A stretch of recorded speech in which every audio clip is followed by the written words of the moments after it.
mereka mendapatkan masalah karena abrasi laut. Untuk menghindari itu, mereka melakukan penanaman mangrove. Sementara akses mereka terbatas. Kami berlatar belakang IT, berpikir kenapa tidak kita membantu orang ini dengan lebih banyak lagi dengan teknologi.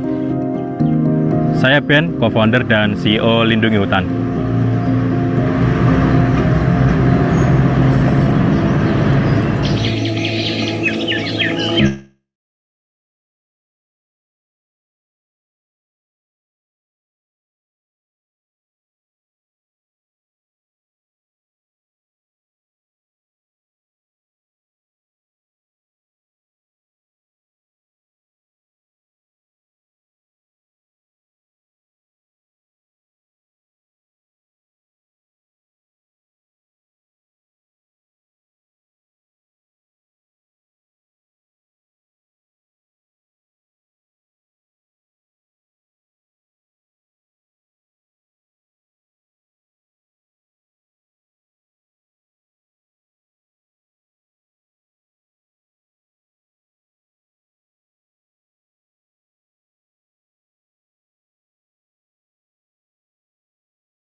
Atau tidak, mentoring yang kami jalani itu sangat bermanfaat bagi kami untuk mengembangkan produk agar sesuai dengan customer yang kami capai.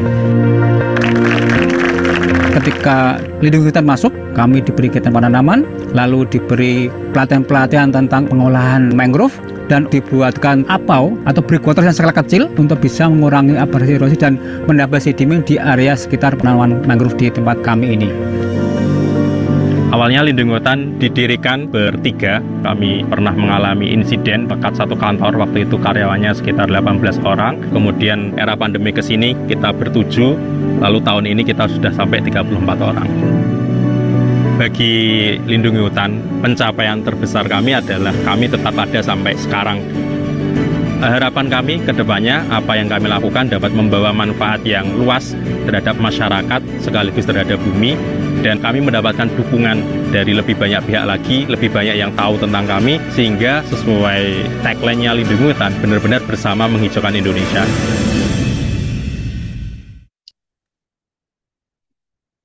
Oke, selamat sore teman-teman semuanya. Apa kabar teman-teman? Di pagi di sore hari ini mungkin cuacanya cukup panas kali ya. Mungkin teman-teman yang sudah join di grup hijauan Lindungi Hutan udah tahu nih kabar-kabar kalau ternyata Indonesia itu lagi sedang panas-panasnya. Jadi terima kasih banget teman-teman yang sudah join di sore hari ini di cuaca yang sangat panas ini untuk bergabung bersama kita belajar bareng-bareng seperti itu di Green Skilling edisi 13. Selamat datang semua teman-teman semuanya. Oke, mungkin aku akan menjelaskan kembali gitu ya sebenarnya green skilling itu apa sih? Jadi mungkin untuk teman-teman yang belum pernah join green skilling sebelumnya, aku bisa jelasin kembali terkait dengan green skilling. Jadi green skilling itu adalah sebuah webinar yang dijalankan oleh Lindungi Hutan bertujuan untuk mengedukasi teman-teman UMKM, founder, startup, brand, dan perusahaan terkait dengan bisnis hijau seperti itu. Nah, pada edisi ke-13 Green Skilling kali ini, kita akan membahas terkait dengan inovasi keuangan untuk ekonomi hijau mengadopsi obligasi hijau dan kredit karbon, atau mungkin disebut juga sebenarnya green bond ya. Karena kenapa kita mengangkat tema ini? Karena sebenarnya banyak juga ya perusahaan-perusahaan yang sebenarnya juga kita bisa mengimplementasikan proyek hijau melalui kredit karbon, tapi mungkin sedikit bingung gitu terkait dengan kredit karbon itu sendiri atau obligasi hijau itu sendiri. Nah, kita mungkin bisa untuk mengupas gitu ya terkait dengan obligasi hijaunya ataupun kredit hijau, tentu bersama narasumber kita nih. Udah ada ahli-ahlinya dan udah ada di Zoom ini. Mungkin aku ingin memperkenalkan sedikit gitu ya. Siapa sih narasumber-narasumber kita ini? Yang pertama mungkin kita ada Kak Desi Yuliana. Nah, beliau ini adalah CEO dari Carbon X. Nah, beliau juga latar belakangnya itu accounting ya, dan beliau juga apa ya, ahli gitu dalam bidang risk management, carbon credit itu sendiri, carbon project ya, mohon maaf, carbon project itu sendiri, risk management, dan udah beberapa kali lead project-project yang memiliki dana besar nih untuk jadi pemenang gitu ya, udah nge-lead project dan juga menang untuk mendapatkan dana yang cukup besar seperti itu. Beliau juga akunting di Universitas Indonesia, kemudian melanjutkan pendidikannya di Melbourne. Keren sekali nih Kak Desi. Kemudian ada lagi satu lagi adalah Kak Parlin, di mana di sini kita akan membahas terkait dengan obligasi itu, hijau itu sendiri dari Bursa Efek Indonesia. Nah, ini Kak Parlin sendiri adalah seorang, seorang senior analis pengembangan karbon trading Bursa Efek Indonesia, yaitu Kak Parlin Octavian Waldemar Tambunan. Nah, beliau juga udah ada nih experience-nya banyak ya, sudah terlihat kan ada dari business development tahun 2023 ini, kemudian juga internal audit pada tahun 2018 dan 2023, kemudian strategic management office tahun 2017 sampai 2018 nih. Keren-keren sekali, berarti memang sudah tidak diragukan ya untuk Kak Desi maupun Kak Parlin atas pematerian yang nanti akan disampaikan seperti itu. Mungkin aku boleh nih undang Kak Desi dan Kak Parlin untuk langsung on cam kali ya, kita mungkin ngobrol-ngobrol sedikit tentang kesibukannya mungkin ya, dan apa sih sebenarnya yang dilakukan di instansi masing-masing. Boleh nih untuk Kak Parlin dan Kak Desi untuk muncul di layar. Oke, sudah ada. Halo semua. Halo Kak Parlin, halo Kak Desi. Halo, selamat sore. Oke, boleh mungkin Sore Kak semua. Parlin dan Kak Desi untuk menyapa teman-teman yang sudah datang nih. Halo semua, senang berada di sini bisa sharing-sharing nih. Kayaknya tadi ada di chat ada dari Papua, Betul. jauh-jauh juga ya. Wow, Dari Sudah. Papua sudah sore di sini. Berarti mungkin di Papua udah 2 jam lebih ya, kalau nggak salah ya. Udah Udah, maghrib ini. Benar, udah mah, 2 jam pas, selisih udah, 2 jam pas. oh 2 jam pas, waduh sudah maghrib itu. Oke, nah mungkin aku pinjam nanya-nanya sedikit sama Kak Desi nih. Kak Desi nih di Carbon X nih CEO ngapain aja sih ceritanya? Carbon X itu apa sih? Mungkin boleh ceritain sedikit nih Kak Desi. Boleh, terima kasih Dara. Mungkin sekalian perkenalan ya. Boleh. Ya, jadi saya saat ini di Carbon X. Carbon X lebih ke carbon project developer sih. Jadi nanti mungkin bisa share juga tentang carbon credit gitu ya. Saat ini Carbon X fokusnya di konservasi dan restorasi hutan.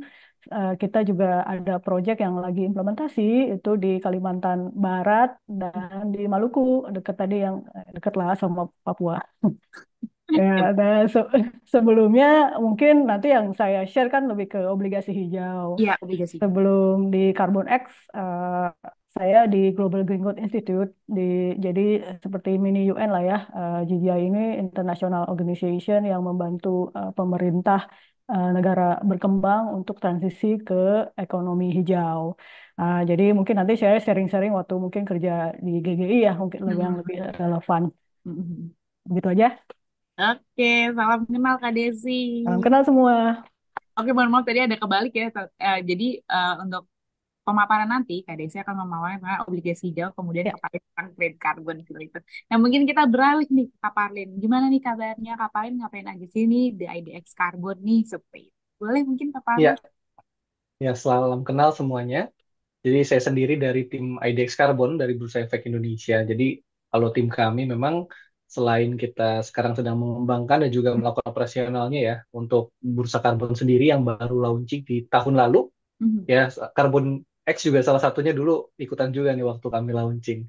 Dan mungkin Oh, tadi kalau dari ya waktu kalau Mbak Desi mungkin sebagai project developer ya untuk Ya. membantu project developer. Nah, kalau di Bursa Karbon memang tempat untuk jual belinya. Nanti kita akan bahas lebih banyak ya terkait mungkin individu-individu mungkin yang retail ya, mungkin orang-orang atau teman-teman di sini yang penasaran nih, kira-kira kita bisa nggak sih beli, bisa nggak sih ikutan gitu ya. Mungkin nanti akan kita bahas di sesinya. baik Kak Parlin. Salam kenal Kak Parlin. Terima kasih banyak. Oke, teman-teman, jadi itu tadi perkenalannya dari narasumber ahli kita, yaitu Kak Desi dan Kak Farid. Dan apa sih yang sebenarnya kita mau bahas? Yang pertama itu terkait dengan pengenalan obligasi hijau dan perannya dalam pembiayaan berkelanjutan. Kemudian ada pun materi kedua yaitu terkait dengan kredit karbon sebagai alat keuangan untuk mengurangi emisi dan mencapai tujuan perusahaan berkelanjutan. Nah, nanti sembari pemaparan, sebenarnya teman-teman kami perbolehkan untuk menanyakan pertanyaan di kolom chat ya. Nanti ada sesi sendiri di mana kita akan berdiskusi bersama-sama. Jadi teman-teman sudah bertanya di kolom chat, kita akan bacakan kembali. Atau teman-teman yang mungkin prefer untuk present itu juga diperbolehkan. Seperti itu. Oke, tanpa berlama-lama lagi, mungkin kita akan langsung membahas pemaparan pertama nih oleh Kak Desi. Gimana nih Kak Desi? Apakah sudah langsung aja nih, langsung gasnya apa gimana nih Kak? Ya, oke deh, gas ya. Kita Oke, share screen ya. boleh. Bentar ya. Untuk Kak Desi Liana dipersilahkan. Terima kasih. Sebentar ya, saya share ya. Boleh.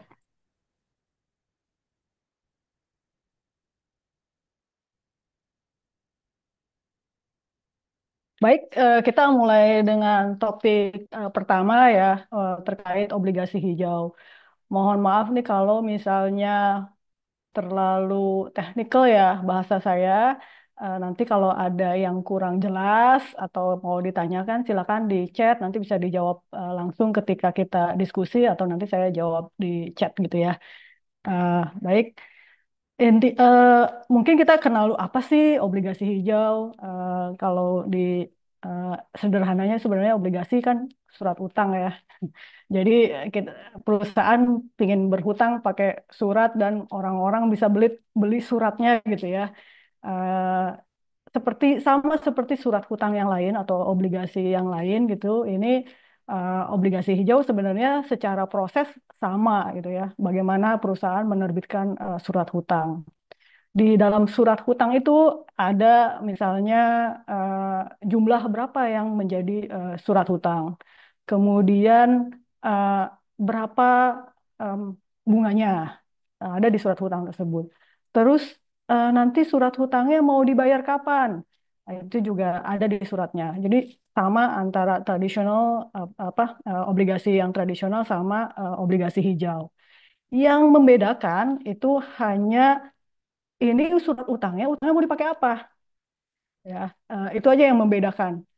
Tapi pembeda ini jadi memerlukan proses yang lainnya gitu ya, surat utangnya. Jadi use of fund-nya, utang ini mau dipakai buat apa? Itu hanya boleh dipakai untuk eh, sektor-sektor hijau gitu ya. Misalnya renewable energy, untuk konservasi hutan, energi efisiensi, water management dan lain-lain. Jadi hanya boleh boleh itu yang membedakan itu. Kemudian siapa penerbit surat hutang ini? Ya, sama seperti penerbit yang lain, pemerintah boleh menerbitkan surat hutang, perusahaan boleh menerbitkan surat hutang. Kemudian bank juga boleh juga menerbitkan surat hutang. Jadi sama gitu ya, untuk si penerbitnya siapa. Investornya siapa juga sama. Investor yang dicari juga sama seperti traditional bond ya, yang lain. Eh, tapi kemungkinan kalau surat hutang hijau itu diminati oleh investor yang memang mencari dampak gitu ya, dampak terhadap lingkungan, dampak terhadap sosial maupun apa social atau sustainability effort yang lain. Nah, eh, green bond itu nggak hanya biasanya ya orang-orang taunya ini buat renewable energy, waste management, pokoknya yang hijau-hijau gitu ya. Eh, di apa di perkembangan sekarang nggak hanya eh, benar-benar kayak obligasi hijau, tapi juga banyak juga nanti ada social bond kayak gitu keluar. Jadi macam-macam nanti produk turunannya gitu ya. Nggak hanya yang green yang kita kita pikir gitu ya. Eh, Nanti juga berkembang ke produk yang tadi yang seperti saya bilang ada social link bond. Kemudian kenapa sih Baik, orang Review menerbit? anterin nanti kalau nyenteng nyenteng LT tak Seperti itu.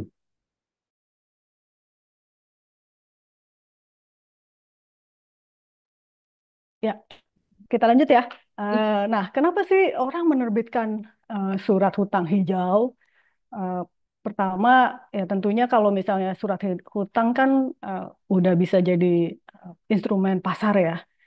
Kalau misalnya masuk ke pasar, berarti dia mudah mencari investornya gitu, karena udah masuk ke sistem pasar.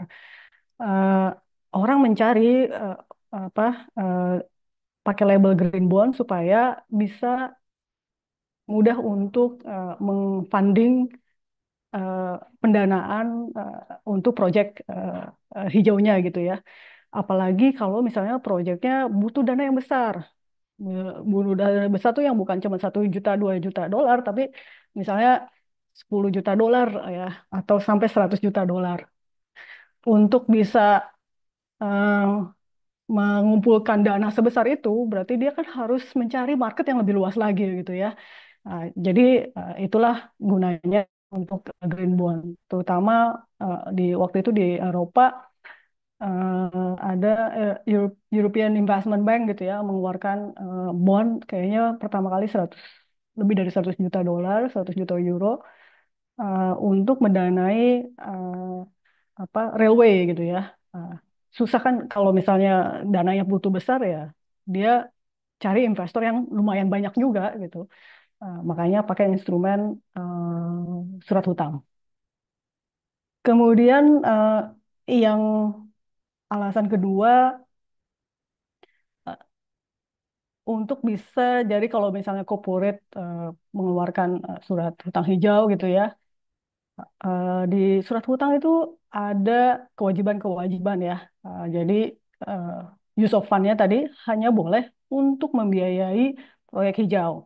Jadi mau nggak mau si perusahaan juga harus mulai menerapkan sustainability practice-nya gitu ya.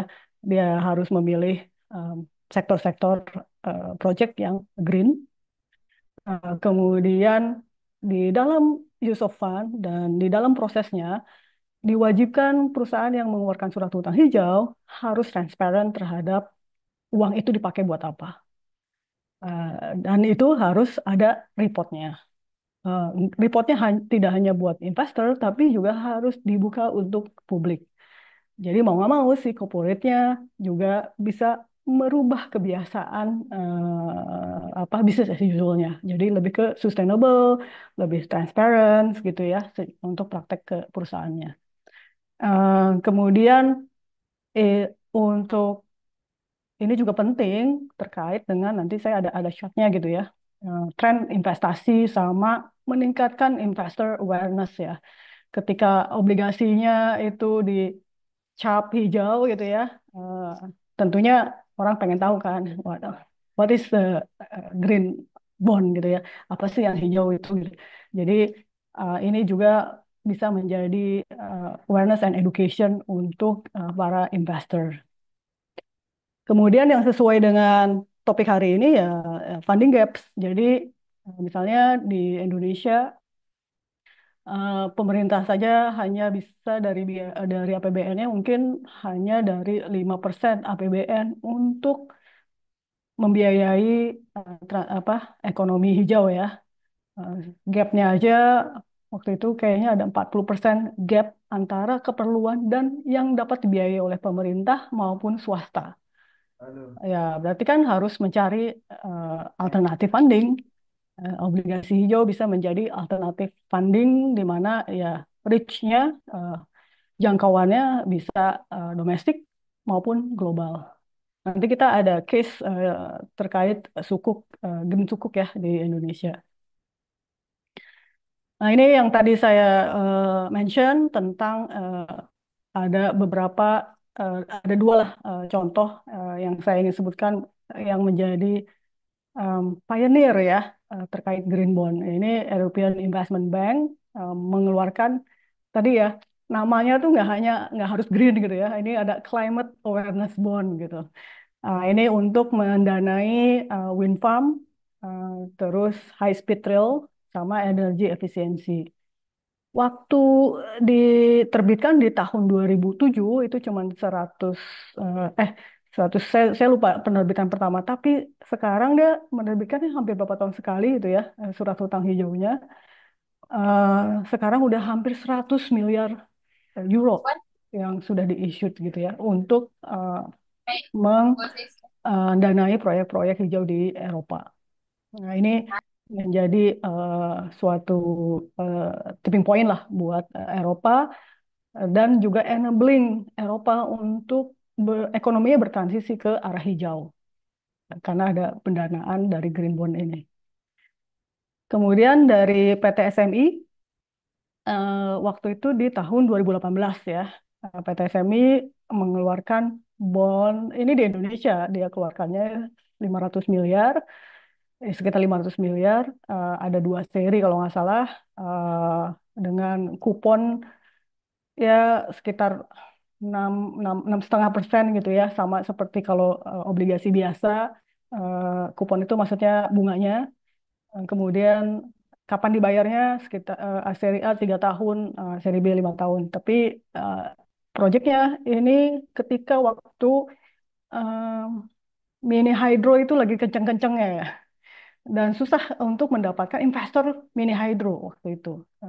Jadi PT SMI mengeluarkan bond ini untuk pendanaan majority untuk PLTM sama LRT. Nah, ini tren perkembangan green bond ya. Bisa dilihat yang hitam itu adalah surat hutang untuk fossil related project ya. Untuk misalnya untuk oil and gas lah ya, atau batu bara gitu ya kalau yang hitam. Kemudian yang hijau itu yang hijau ini untuk green bond ya, green project. Bisa dilihat itu semakin naik ya dari tahun 2015, eh, itu 2015 ketika Paris Agreement, lumayan tuh naik sampai 3 kali lipatnya di tahun 2020. Ini chartnya dikeluarkan 2021 ya, jadi kurang update gitu ya. Tapi bisa dilihat di 2021 di saat yang sama green bond-nya bisa hampir melampaui untuk fossil fuel related bond gitu. Jadi hampir bisa mengalahkan. Kemudian dari segi amount di sebelah sebelah kanan ini juga menunjukkan kenaikan ya terkait green bond. Eh, ini saya datanya di tahun 2021, waktu itu diproyeksi 2023 green bond bisa mencapai 1 miliar, bukan 1.000 miliar US dollar ya. Tapi kenyataannya sih saya cek sudah di tahun 2023 itu 230 miliar. Jadi dari signifikan ya. Nah, ini secara untuk global data. Lalu bagaimana sih obligasi hijau di Asia maupun Indonesia ya? Kalau di eh, di Asian sendiri, misalnya di Singapura lah. Singapura itu untuk bisa mendorong green bond market, Singapura ada insentif pajak. Jadi kalau misalnya kita ada kita mendapatkan pendapatan bunga, kita dapat bunga gitu ya dari obligasi hijau, pasti bunga yang kita dapat dipotong dulu sama pajak ya. Nah, kalau di Malaysia ada insentifnya, ini bebas pajak. Jadi kalau kita dapat bunga dari obligasi hijau nggak dikenakan pajak ya, karena buat itu kan pendapatan. Kemudian kalau di Singapura ada subsidi untuk bisa ngeluarin green bond itu kan harus ada framework ya, maksudnya obligasi itu mau dipakai buat apa?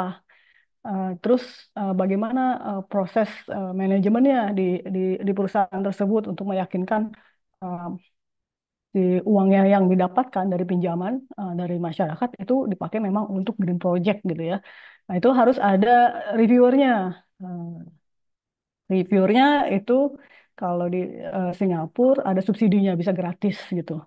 Nah, itu salah satu insentif-insentif di negara ASEAN ya untuk bisa meningkatkan eh, apa ya, masyarakat mau beli green bond dan juga issuer kayak korporasi untuk mau mengissue surat hutang hijau.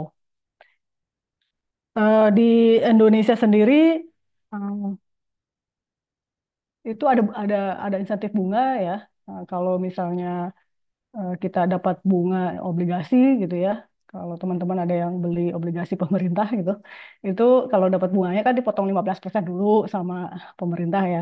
Nah, nanti dapat insentif instead of 15%, kalau dari obligasi hijau itu dikuranginnya 10%.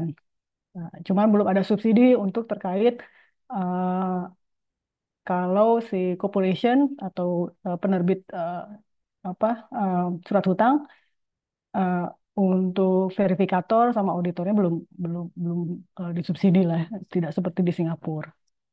Kemudian di OJK juga sudah mengeluarkan terkait green taxonomy karena banyak yang beda-beda ya.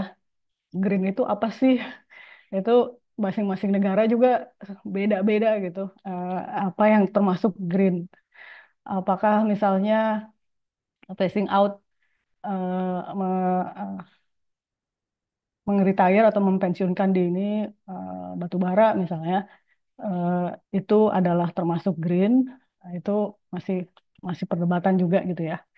Eh, dan masing-masing negara punya definisi sendiri. Nah, Indonesia sudah mengeluarkan OJK ya, sudah mengeluarkan green taxonomy. Jadi bisa lebih memperjelas apa yang definisi green kalau kita mau mengeluarkan obligasi hijau.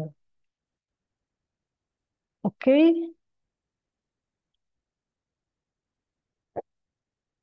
Em, saya mungkin tidak nggak usah ini ya. Ini lebih ke apa sih tadi apa sih bedanya tadi kan obligasi hijau harus dipakai untuk mendanai proyek hijau. Eh, tapi ah, gimana caranya tuh uang kalau kita mau beli obligasi hijau gitu ya atau mengeluarkan obligasi hijau untuk meyakinkan emang tahu gitu investor itu akan digunakan untuk proyek-proyek hijau. Jangan-jangan greenwashing gitu ya. Nah, ini ada namanya proses for project evaluation and selection.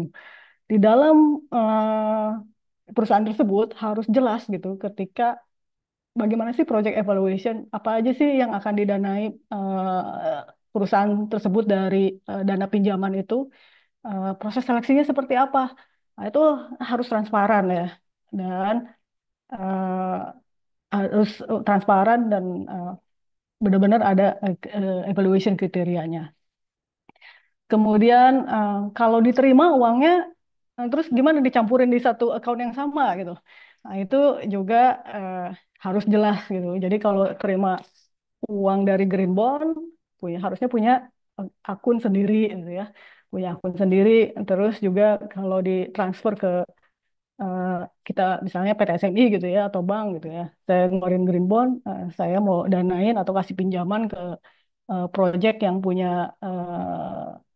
project hijau gitu ya harus ada akunnya yang berbeda gitu. Jadi benar-benar flow of fund dari investor yang beli surat hutang ke perusahaan, perusahaan punya akun sendiri, uangnya tersebut eh, ditransfer ke project itu harus benar-benar jelas ya. Nah, nanti mungkin kebayang ketika Green Sukuk yang mengeluarkan pemerintah. Nah, itu pusing sekali. Ya kalau Mas Paren pernah ini kali di share sama orang Kementerian Keuangan ya itu pasti pusing karena akunnya misalnya bisa harus di yang sama terus harus ditransfernya ke kementerian, kementeriannya harus melaporkan sesuai dengan kriteria green. Nah, itu ribet lah ya. Nah, ini summary aja perbedaan surat hutang biasa sama surat hutang hijau. Tadi use of proceed ya, transparansi sangat berbeda gitu ya. Karena kalau eh, obligasi hijau, si penerbitnya harus mandatori ya, harus mengeluarkan laporan impact. Jadi berapa emission reduction-nya, apakah ada biodiversity impact-nya gitu ya, karena keragaman hayati impact-nya. itu harus dilaporkan. Kemudian harus ada verifikasi eksternal terkait laporan maupun nanti kalau misalnya mengeluarkan prospektus ya, prospektus juga tradisional bond perlulah apa ada auditor ya. Kemudian issuance yang berbeda. Kalau misalnya penerbit obligasi hijau itu harus punya framework dulu terkait green bond. Frameworknya, em, saya kasih contoh yang ini aja kali ya, yang real. Hmm, hmm. Yang disebut framework tuh kayak apa sih?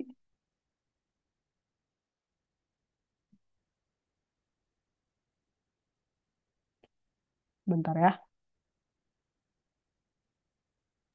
Jadi memang banyak yang harus jelas gitu ya, ada transparansinya dan lain sebagainya. Ada juga frameworknya. Tadi mungkin jelasnya juga yang Singapura gitu ya.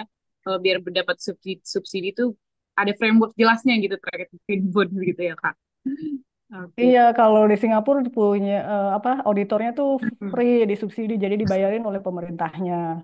Mhm. Misalnya ini ada frameworknya BRI lah ya.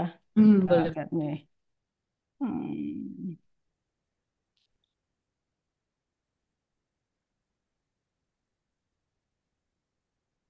Nah, ini nanti bisa, nanti saya share linknya lah ya kalau teman-teman mau lihat.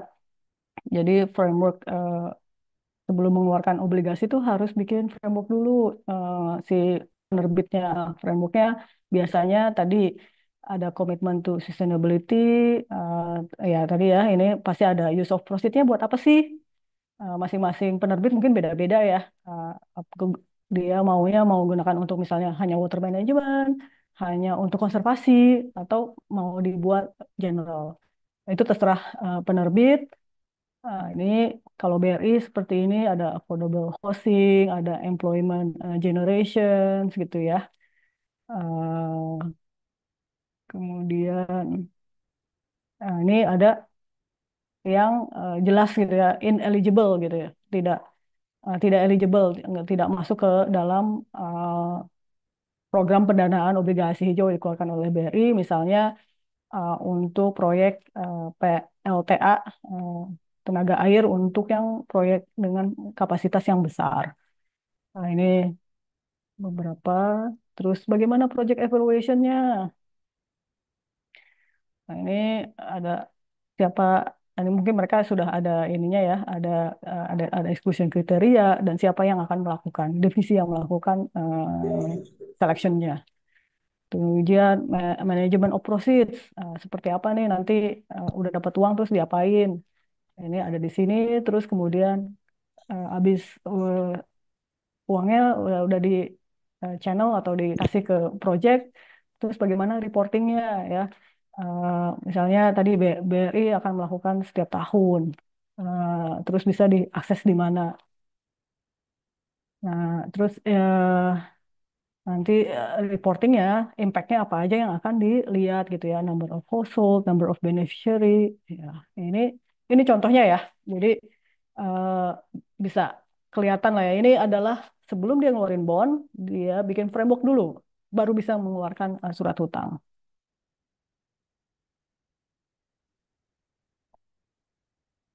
Oke, saya lanjut.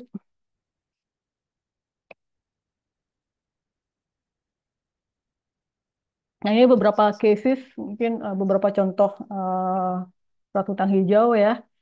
Yang pertama, yang dari signifikan ya, dari pemerintah Indonesia sendiri. Eh, Pemerintah sudah mengeluarkan Global Green Sukuk itu dari tahun 2018 sebesar 1,2 miliar ya. Terus hampir dikeluarkan hampir tiap tahun sampai 2022. At- Mungkin total-total itu sekarang lebih dari 5 miliar US dollar Green Sukuk. Jadi kalau Green Sukuk ya ini obligasi yang berdasarkan syariah ya. Nah, eh, pemerintah Indonesia mengeluarkan sovereign green sukuk itu nggak hanya global tapi juga ada retailnya. yang dikeluarkan di Indonesia ya. Ada ST006 misalnya di tahun 2019. Saya kasih cursor. Nah, ya, misalnya ini ST, ini retail ya. Jadi kalau retail berarti kita juga bisa beli gitu. ST007 sama ST008. Em, dari Indonesia sendiri, ini menurut saya Indonesia cukup berhasil ya. Dibuktikan dengan kalau mengeluarkan green sukuk itu selalu oversubscribe. Jadi demand-nya selalu ada ya. Eh, Bahkan mungkin bisa 3 kali lipat dari eh, jumlah surat utang yang ada gitu. Eh, ini menunjukkan pertama ya kepercayaan terhadap Indonesia. Kedua, demand untuk green bond sendiri itu sangat banyak gitu. Em,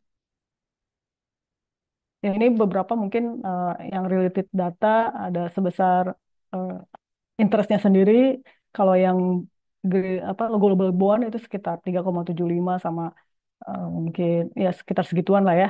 Sebenarnya kalau untuk retail ini 6,4 sampai 6,5. Sebenarnya sama-sama aja sih dengan kalau dari segi bunga ya, sama aja dengan bunga konvensional. Greenium itu belum belum ada, green premium itu belum ada. Nanti mungkin saya discuss di slide selanjutnya. Kemudian BRI juga sudah mengeluarkan green bond sebesar 500 juta US dollar. Ini kalau nggak salah di Singapura ya. Jadi eh, demand-nya 8 kali lipat dari supply yang ada. So, very successful. Eh, ini dia keluarkan 3 seri. Um, oh sorry, ini setelah itu, setelah tahun 2019, BRI mengeluarkan lagi eh, green bond di Indonesia ya sebesar 2,5 triliun dengan 3 series gitu. Oke, ini kalau untuk green bond ya Bapak Ibu bisa ada semuanya di publik ya. Jadi mereka ketika prospektusnya, ketika menawarkan surat hutangnya, kemudian reportnya itu juga itu ada di public domain. Kemudian yang mungkin lumayan menarik juga ini PT Java ya. PT Java eh, ini kan eh, lebih banyak perusahaan gitu ya, agri industri. Mereka juga mengeluarkan green bond sebesar 350 juta US dollar. Em, ini di Singapura juga dikeluarkannya. Nah, digunakannya untuk waste management, untuk apa kandang-kandang ayamnya, dan juga mungkin selain ayam ada lagi gitu ya, eh, untuk di pabrik-pabriknya Java. Nah, kebetulan karena kita lagi ngomongin tentang juga karbon kredit, nah ini selain green bond yang biasa gitu ya, strukturnya biasa, ini juga ada yang inovatif gitu. Kalau green bond biasa kan pakai bunganya yang dikasih ke investor atau ke konsumennya kan ya bunga cash gitu ya. Jadi kalau dapatnya 5% per tahun ya dia dapat ya, itulah setiap tahunnya gitu. Nah, untuk ada juga ya bisa kita bikin eh, yang inovatif ya. Inovatif mumpung sekarang carbon credit lagi hype ya, walaupun kita masih menunggu peraturan gitu. eh, ini bisa dibundle seperti ini, ya, seperti forest bond dari AFC. Jadi eh, yang membedakan adalah eh, si penerbit akan eh, funding ya, fundingnya itu atau ya IFC lah sebagai penerbit gitu akan membiayai project untuk carbon project. Tapi bunganya bu- ke investor itu bukan melalui cash, tapi dibayarnya pakai karbon kredit dengan harga fixed price-nya $5 gitu. Jadi itu bisa bisa untuk supaya bisa membiayai carbon project ya ini bisa menjadi salah satu solusi lah ya. Cuman ya banyak technical thing yang memang harus diperhatikan. Misalnya kalau tidak laku karbon kreditnya, siapa yang mau garansi untuk beli? Kalau di IFC ini BHP Billiton yang akan beli karbon kreditnya gitu as a put options. Eh, Terus dulu ini ketika dikeluarkan itu tahun 2016, karbon kredit begitu em, belum begitu hype ya seperti sekarang gitu.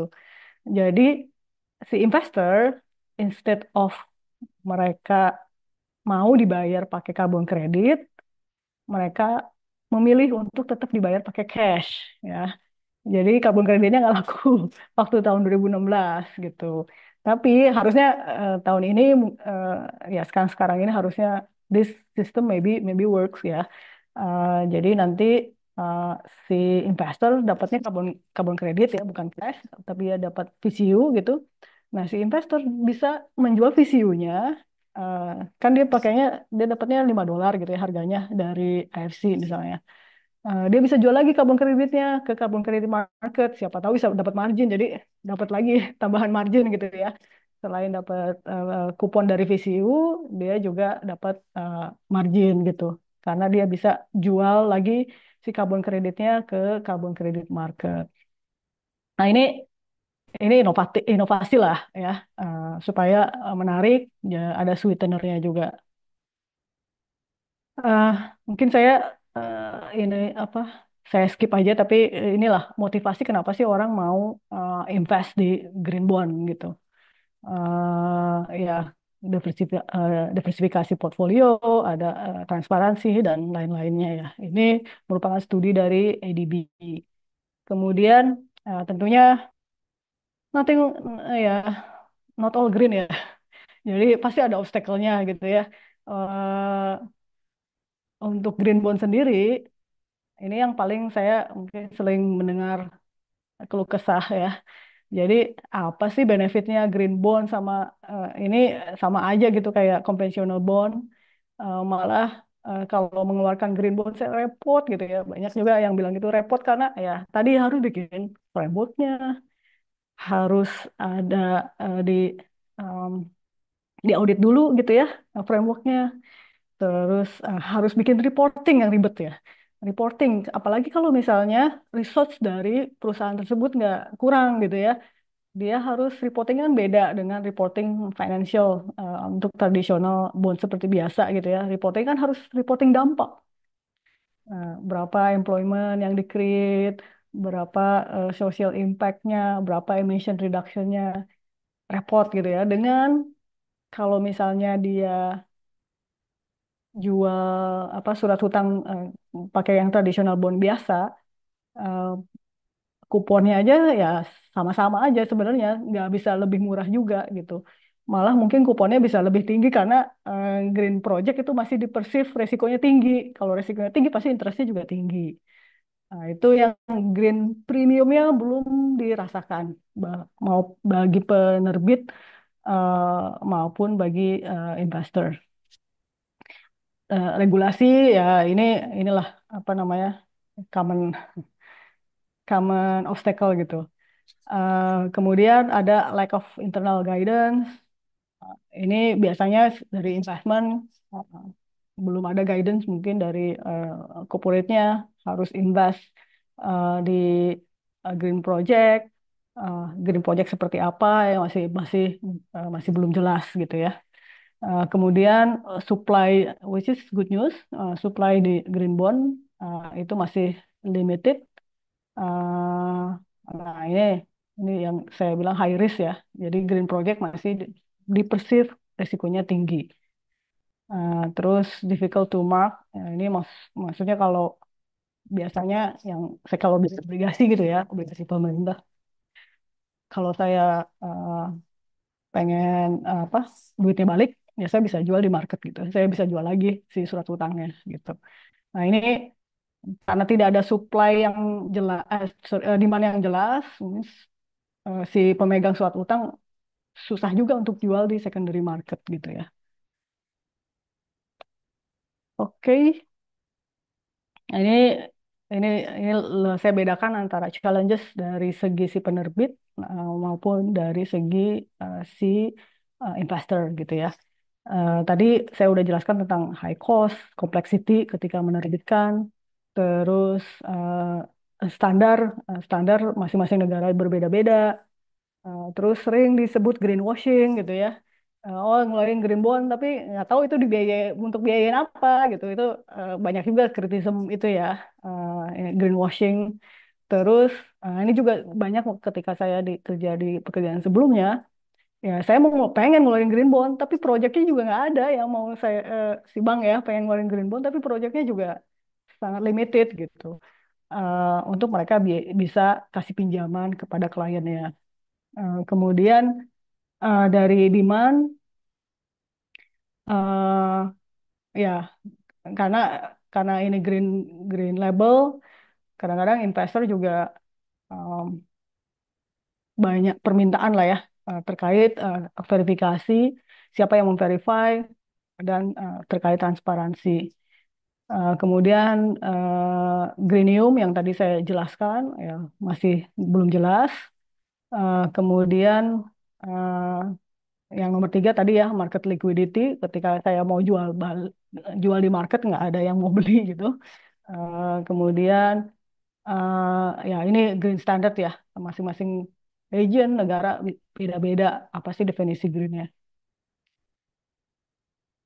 Ini beberapa ini saya summarize lah dari beberapa sumber gitu untuk bagaimana overcome the challenges ya. Eh, yang pertama terkait standar yang tadi beda-beda, tapi saya rasa ini juga sudah mulai diadres ya sama pemerintah mengenai green standard, dan juga OJK sudah mengeluarkan green taxonomy. Kemudian terkait cost sama complexity, tentunya mudah-mudahan dari pemerintah mau nih ngeluarin subsidi-subsidi atau insentif-insentif lainnya untuk bisa mendorong perkembangan obligasi hijau di Indonesia. Yang karena kompleksitinya dan biayanya besar, yang sebenarnya tertinggal adalah proyek-proyek kecil.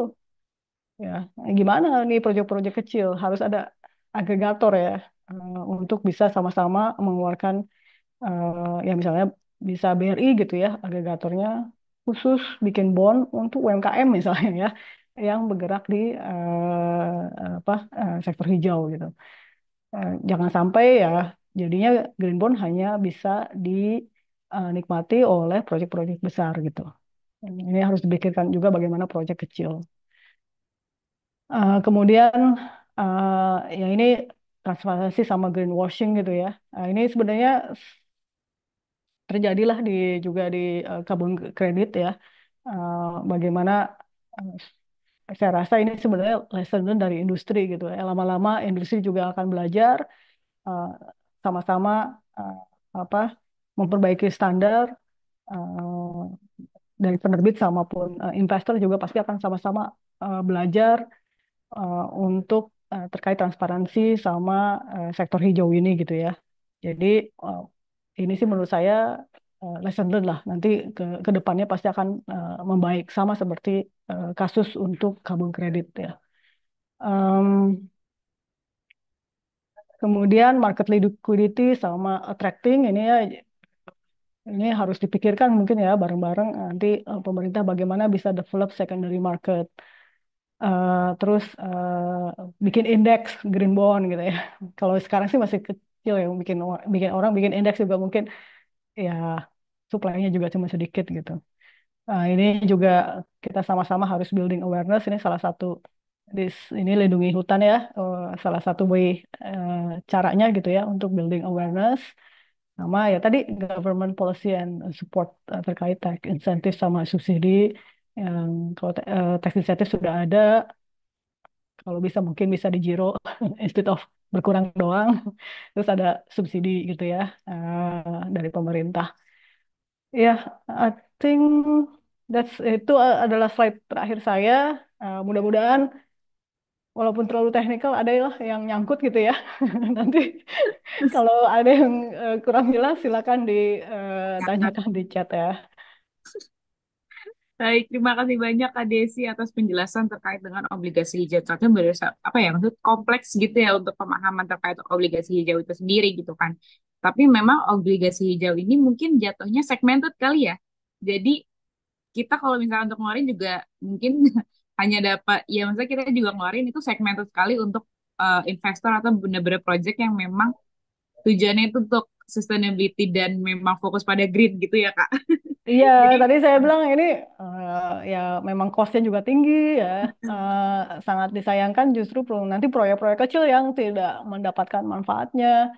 Ya, ini mungkin harus dipikirkan siapa agregatornya yang bisa membiayai UMKM sektor hijau. Jadi tadi mungkin juga itu sebagai downside-nya gitu ya, karena memang Hmm. terlalu segmented juga, jadi memang susah juga untuk mencari apa ya, keseimbangan gitu ya antara pembiayaan dari proyek sendiri dan lain sebagainya. Ada juga sebenarnya apa ya, sisi baiknya juga ini sebagai penjembatan untuk proyek lingkungan gitu yang fundingnya kecil seperti itu ya Kak. Ya, Jadi ada juga ya, dari aku baca gitu. ya, ya. Jadi memang ini mungkin cukup apa ya, perlu dipelajari lebih baik gitu, dan juga ya mungkin tadi juga ada polisinya, standar global tentang hijau itu sendiri itu apa sih sebenarnya, agar semua juga pemahamannya sama. Mungkin kita juga bisa belajar dari negara-negara lain sebagai Malaysia, Singapura, gimana sih sebenarnya mereka juga apa ya mengimplementasikan, jadi Indonesia juga bisa gitu. Dan juga mungkin ada subsidi agar semuanya juga bisa apa ya, ter-awareness gitu ya dan lain sebagainya gitu. Baik, Ya. ada lagi mungkin dari KDC yang ingin ditambahkan karena ini mungkin cukup kompleks ya untuk dijelaskan kembali gitu. Iya, saya rasa cukup. Nanti saya tunggu mungkin ada pertanyaan, jadi saya bisa tahu. Oh ini mungkin ininya ke sinilah yang mungkin bisa bisa saya jelaskan lebih jelas. Oke, baik. Oke, terima kasih banyak Kak Desi. Semoga teman-teman juga memahami ya, kalau ada pertanyaan nanti kita akan ada sesi sendiri, jadi teman-teman bisa raise atau bertanya langsung. Nah, mungkin kita juga akan melanjutkan gitu ya pembahasan selanjutnya terkait dengan carbon credit. Tadi tuh udah sering banget gitu ya termention carbon credit dan lain sebagainya. Nah, kita akan pembahasan kedua di mana carbon credit ini sebagai alat keuangan untuk mengurangi emisi dan mencapai tujuan perusahaan berkelanjutan. Nah, mungkin bisa nih kita akan dipaparkan oleh Kak Parlin Octavia. Nah, mungkin dari Kak Parlin, apakah sudah ready nih untuk memaparkan terkait Oke, dengan? sudah ready, Mbak Oke, baik. Dara. Baik, untuk Kak Parlin Tambunan, saya persilahkan. Oke, izin saya share screen dulu. Silahkan, Kak. Eh, Oke, apakah sudah kelihatan mungkin? Sudah, Kak. Dia aku sudah. Udah, oke. Mungkin saya ini dulu ya, salam lagi. Selamat sore, Bapak, Ibu, Kakak, Abang, Mas, semua. Tadi ada yang dari Papua, Pak Aceh ya. Ya, selamat Sore. sore nih. Mungkin tadi memang ya materinya memang cukup teknis yang obligasi gitu ya. Materinya bagus, tapi memang mungkin cukup heavy. Tapi mungkin nanti kalau misalnya ada yang bingung bisa ditanyakan lagi. Nah, sekarang masuk tadi juga udah beberapa kali disinggung tentang karbon kredit. Nah, mungkin ini materinya harusnya lebih nggak terlalu teknikal lah ya. Saya coba untuk bahasnya secara umum dulu ya. Nanti kalau misalnya mungkin teman-teman ada yang mau bertanya lebih spesifik, nanti bisa langsung tulis aja di kolom chat atau nanti mungkin kita bisa diskusi di sesi tanya jawab. Oke, kita masuk tentang bursa karbon dan karbon kredit kali ya. Nah, mungkin teman-teman di sini mungkin udah pernah tahu ya tentang gas rumah kaca gitu ya, perubahan iklim. Mungkin saya nggak akan bahas lebih banyak lagi karena mungkin di sini sebenarnya programnya sudah berkelanjutan ya. Ini tadi udah rangkaian yang keberapa gitu ya.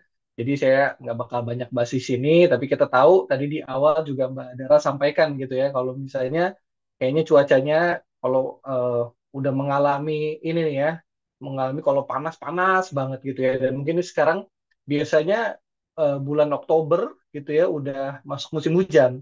Tapi kayaknya nih baru-baru nih di ujungnya nih. Jadi memang kita udah merasakan sendiri kalau misalnya perubahan iklim itu terjadi di sekitar kita. Dan itu dampaknya adalah dari gas rumah kaca yang menyelimuti bumi. Gas rumah kaca itu biasanya hasil dari pembakaran gitu yang paling banyak karbon dioksida, di mana itu akan memperangkap sinar matahari yang masuk ya. Dan bumi semakin panas, es di kutub mencair, dan dampaknya ya kita rasakan tadi. Oke, kita mungkin bisa lanjut. Nah, ini adalah dampak-dampaknya ya. Kalau misalnya eh, suhu bumi semakin panas, seperti itu kita bisa lihat temperatur bumi ini akan semakin tinggi dan semakin tinggi. Dan oleh karena itu kalau misalnya semakin tinggi terus kita tidak mengatur emisi yang tadi yang membuat sinar matahari itu terperangkap, dampaknya itu bukan hanya di aspek lingkungan, teman-teman, tapi juga berdampak ke aspek ekonomi. Itu akan mempengaruhi negara-negara gitu ya, termasuk kayak misalnya gagal panen gitu ya, dan itu bisa berdampak kepada kemiskinan, pangan, ketahanan pangan dan lain-lainnya. Jadi kita bisa lihat kalau dampak dari perubahan iklim ini bisa kemana-mana, bukan hanya aspek lingkungan. Dan oleh karena itu negara-negara mulai concern terkait ini nih, terkait tadi ya, emisi yang dihasilkan oleh negara-negara yang semakin tinggi. Salah satunya sebenarnya eh, muncul di 2015 Paris Agreement. Walaupun sebenarnya Paris Agreement itu bukan yang pertama, teman-teman ya. Kalau misalnya teman-teman tahu di akhir 90-an itu ada namanya Kyoto Protocol. Di situ sebenarnya sudah dibahas tentang negara sudah harus nih mengatur emisinya, tapi memang lebih menitik beratkan kepada negara-negara yang sudah maju. Tapi di 2015 dibuat lagi ya perjanjian di mana sekarang semua negara, baik negara yang maju ataupun negara berkembang seperti Indonesia, itu bisa berperan serta untuk menahan laju kenaikan suhu bumi ya. Targetnya itu di 1,5 derajat Celcius. Jadi negara-negara yang ikut Paris Agreement, kita punya apa negara-negara tersebut punya target bersama, yaitu tadi ya 1,5 derajat Celcius. Oke. Nah, ini mungkin sedikit saya masuk ke bagian peraturan-peraturannya ya, karena Indonesia ternyata ikut juga teman-teman ya. Karena Indonesia ikut Paris Agreement, diratifikasi di tahun 2016, sehingga Indonesia punya target. Nah, mungkin tadi juga sempat dibahas tentang NDC, jadi bahasa gampangnya, NDC itu seperti target penurunan emisi yang Indonesia komitmenkan, ya, yang itu dikasih tahu ke internasional. Kalau Indonesia ini punya target penurunan sebesar 31,89%, itu target yang harus dikejar dengan kemampuan sendiri, dan 43,2% itu bisa kerjasama dengan negara-negara lain. Dan itu targetnya udah deket nih teman-teman, 2030, ini sekitar 5 tahun lagi. Ya, itu untuk target penurunan emisi. Dan mungkin kalau teman-teman juga sudah mendengar net zero, Indonesia udah juga punya targetnya. Itu di tahun 2060 atau lebih cepat.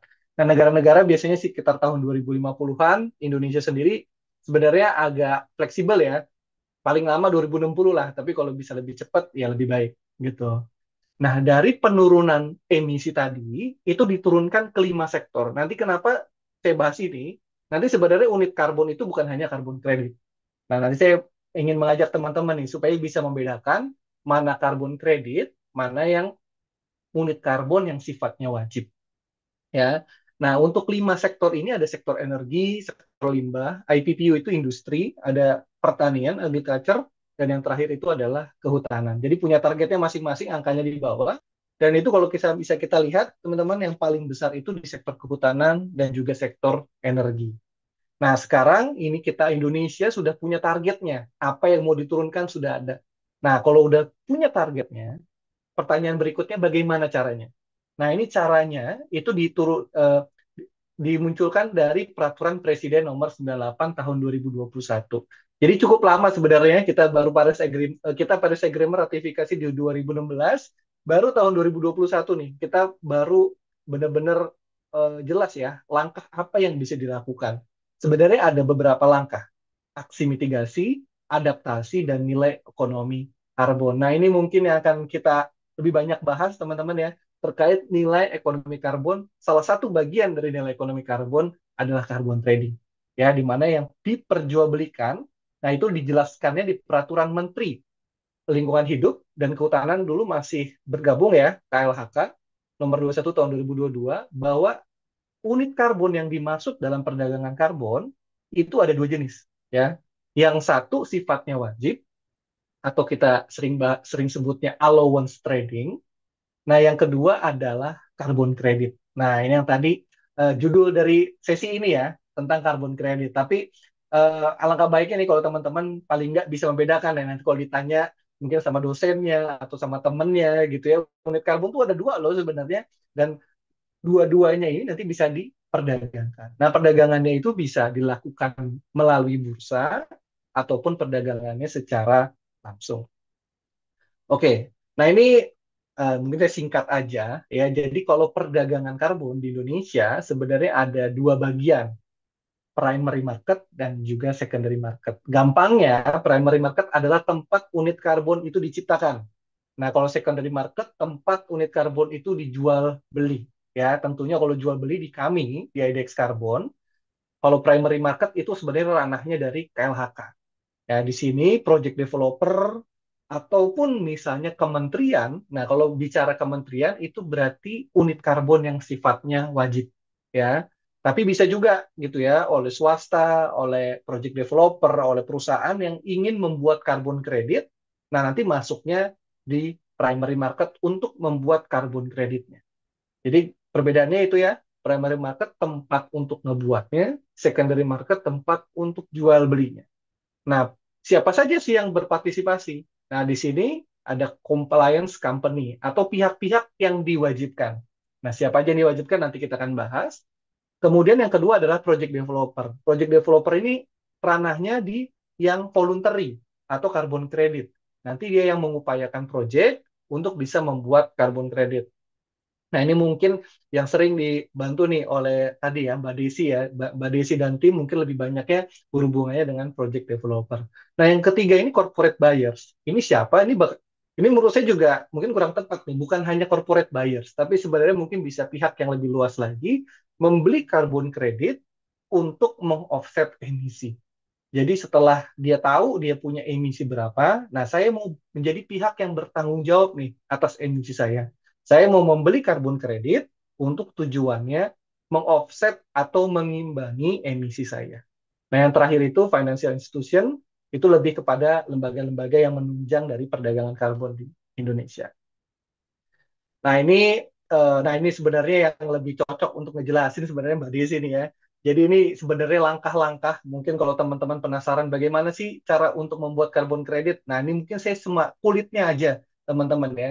Jadi untuk membuat karbon kredit itu tentunya nggak sembarangan ya. Mungkin teman-teman berpikir saya punya satu pohon mangga nih di belakang rumah saya, bisa nggak saya jadiin karbon kredit? Ya mungkin bisa, tapi biaya untuk membuat karbon kredit juga jangan lupa untuk kita hitung. Karena untuk tadi ya, untuk membuat karbon kredit, project developer itu harus buat dokumen dulu. Dokumen awal namanya dokumen rencana aksi mitigasi. Nah, dokumen rencananya itu harus divalidasi oleh validator, harus bayar jadi ya. Kita bayar pihak ketiga independen untuk memvalidasi rencana kita. Kemudian kalau udah proyeknya jalan, nah hasil dari proyeknya itu harus diverifikasi lagi oleh verifikator.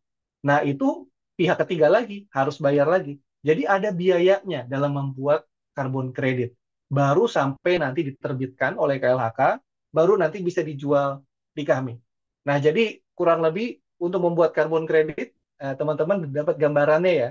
Jadi eh, ada ongkosnya nih untuk membuat karbon kredit ya. Jadi mungkin untuk skala tertentu mungkin malah jadi keluar biayanya lebih banyak. Tapi mungkin untuk skala tertentu juga, misalnya karbon kredit ini bisa dihasilkan cukup banyak, misalnya sampai dapat keuntungan dan itu sebenarnya sifatnya kan tiap tahun sebenarnya bisa tuh kayak dipanen dalam tanda kutip ya karbon kreditnya supaya nanti bisa dijual lagi, dijual lagi, dijual lagi.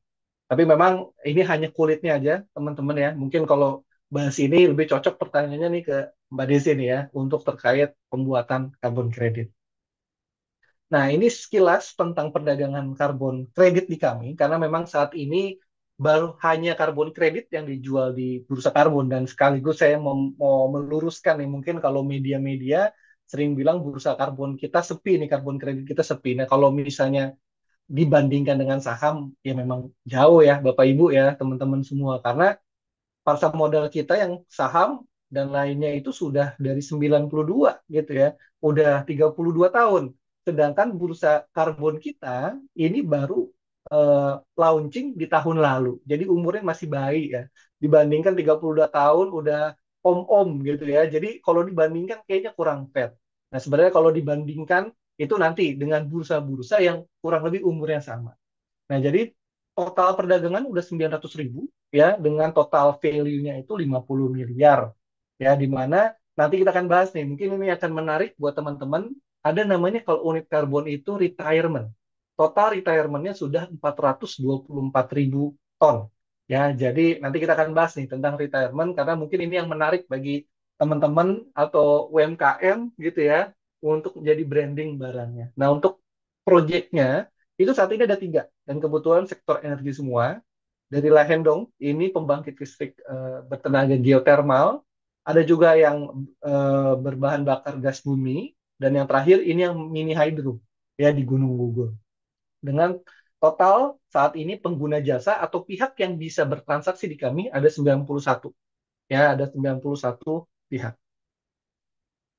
Oke, kemudian ini yang tadi saya coba bandingkan dengan bursa-bursa yang kurang lebih umurnya sama. Jadi kalau bursa karbon mungkin yang paling dewasa gitu ya, yang di Eropa gitu itu untuk pasar yang wajib itu sudah dari 2005 gitu ya. Dan kayaknya kurang fair juga kalau kita bandinginnya sama yang sudah lama. Nah, Malaysia sama Jepang ini kurang lebih umurnya sama. Dan kalau kita lihat teman-teman, secara volume ya kita masih lebih banyak nih. Berarti minat masyarakat dan pelaku usaha untuk perdagangan karbon kredit di Indonesia itu paling tinggi dibandingkan bursa-bursa lain yang juga menjual karbon kredit yang kurang lebih juga umurnya sama. Nah, bisa kita lihat ya yang di bagian kedua ini, kita sudah 900.000, yang Malaysia ini masih kurang dari 200.000. Jepang baru sekitar 500.000. Jadi sebenarnya kalau kita dibandingkan dengan bursa yang lain, ternyata minat Indonesia cukup tinggi untuk perdagangan karbon kredit. Nah, ini kita mulai masuk sedikit ke bursanya ya, teman-teman ya. Mungkin ini sedikit aja, karena tadi perdagangan karbon kredit itu sebenarnya bisa dilakukan langsung. Cuma melalui bursa, harganya lebih transparan, caranya lebih mudah, pasarnya liquid ya. Ongkos biayanya juga kecil dan juga bisa mendapatkan harga karbon kredit sesuai dengan supply dan demand. Nah, ini saya akan pelan-pelan di bagian ini. Karena ini kita akan coba beda antara karbon kredit yang di sebelah kanan dan juga perdagangan eh, allowance ya. Kalau bahasa teknis di Indonesia, kalau karbon kredit itu adalah SPE GRK, Sertifikat Pengurangan Emisi Gas Rumah Kaca. Itu bahasa resminya di Indonesia. Sedangkan kalau yang wajib tadi namanya adalah PT BAE-PU ya.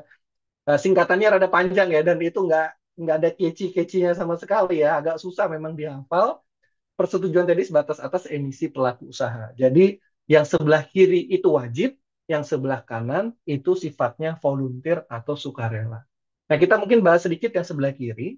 Nah, untuk yang wajib, ya tadi kalau misalnya teman-teman memperhatikan, itu berasal dari pemerintah. Maksudnya apa? Jadi, nanti ada sektor yang diwajibkan untuk dia cuma boleh mengemisi di bawah dari batas yang diberikan pemerintah. Jadi misalnya contohnya saat ini sudah berjalan dan hanya satu-satunya berjalan, itu di sektor pembangkit listrik tenaga batu bara. Ya, mungkin kita sering ngerasain ya, pembangkit ini nih yang bikin asap di Jakarta ya, yang membuat langit di Jakarta itu abu-abu ya. Kalau misalnya teman-teman naik pesawat, sering tuh ya, menjelang mau take off gitu ya, kayak abu-abu semua gitu ya. Itu biasanya orang sering bilang karena pembangkit yang berasal tenaganya dari batu bara. Nah, pembangkit batu bara saat ini, terutama untuk yang besar-besar, sudah diberikan batasan atau cap. Nah, kalau di gambar kita lihat itu ada yang seperti titik-titik warna biru, ya. Jadi contohnya aja, pembangkit A misalnya dibatasin, cuma boleh mengemisi 1.000 ton, ya, karbon dioksida ekuivalen. Nah, sedangkan pembangkit B anggaplah kita sama-sama diberikan 1.000 ton batasannya. Ya, jadi maksimal mereka hanya boleh mengemisi 1.000 ton. Kalau lebih, mereka akan dikenakan pajak karbon. Nah, ini mungkin bisa jadi obrolan sendiri tentang pajak karbon ya, tapi ini saya nggak akan terlalu banyak. Intinya pajak karbon itu seperti penalti ya. Jadi kalau dia lebih, dia akan dikenakan penalti tadi. Nah, ceritanya setelah misalnya periode 1 tahun gitu, pembangkit A ternyata dari yang diberikan 1.000 hanya mengemisi 800. Nah, jadi dia masih punya 200 ton surplusnya, izinnya surplus. Sedangkan pembangkit B ternyata lebih 1.200. Nah, pembangkit B itu jadi dia harus membeli ya punyanya si A, atau kalau dia nggak beli dia akan dikenakan pajak karbon. Nah, ini kurang lebih gambaran dari perdagangan wajib, teman-teman ya. Dan ini saat ini sudah berjalan. Khusus untuk pembangkit listrik tenaga batu bara, ini sifatnya wajib. Ya, kalau teman-teman bekerja misalnya di industri apa gitu ya, apakah sudah diwajibkan? Belum. Karena saat ini hanya pembangkit listrik tenaga batu bara. Nah, kemudian yang sebelah kanan, nah ini kan kita banyak di sini, ya, karbon kredit itu berasal dari project developer. Misalnya, dia mempunyai lahan hijau yang memang terbukti bisa menurunkan emisi, dan dia harus diverifikasi tadi ya, divalidasi, diverifikasi, dan terbukti menurunkan emisi bisa untuk dijadikan karbon kredit. Itu yang pertama. Ya, misalnya terbukti melakukan penyerapan karbon kredit. Dan memang biasanya yang sifatnya kehutanan gitu ya, atau kita sering sebutnya nature base, itu biasanya harganya memang lebih premium. Nah, ada juga karbon kredit yang dihasilkan dari proses transisi energi. Ya, sebagai contoh saya akan coba ilustrasikan. Nah, misalnya saya sebagai investor nih, ingin membuat eh, pembangkit listrik tenaga batu bara. Nah, sebenarnya pembangkit listrik tenaga batu bara itu harganya mungkin nggak terlalu mahal. Dan juga bahan bakunya, batu bara, itu murah. Menghasilkan energinya, menghasilkan listriknya maksudnya bisa banyak. Jadi saya untungnya bisa banyak nih.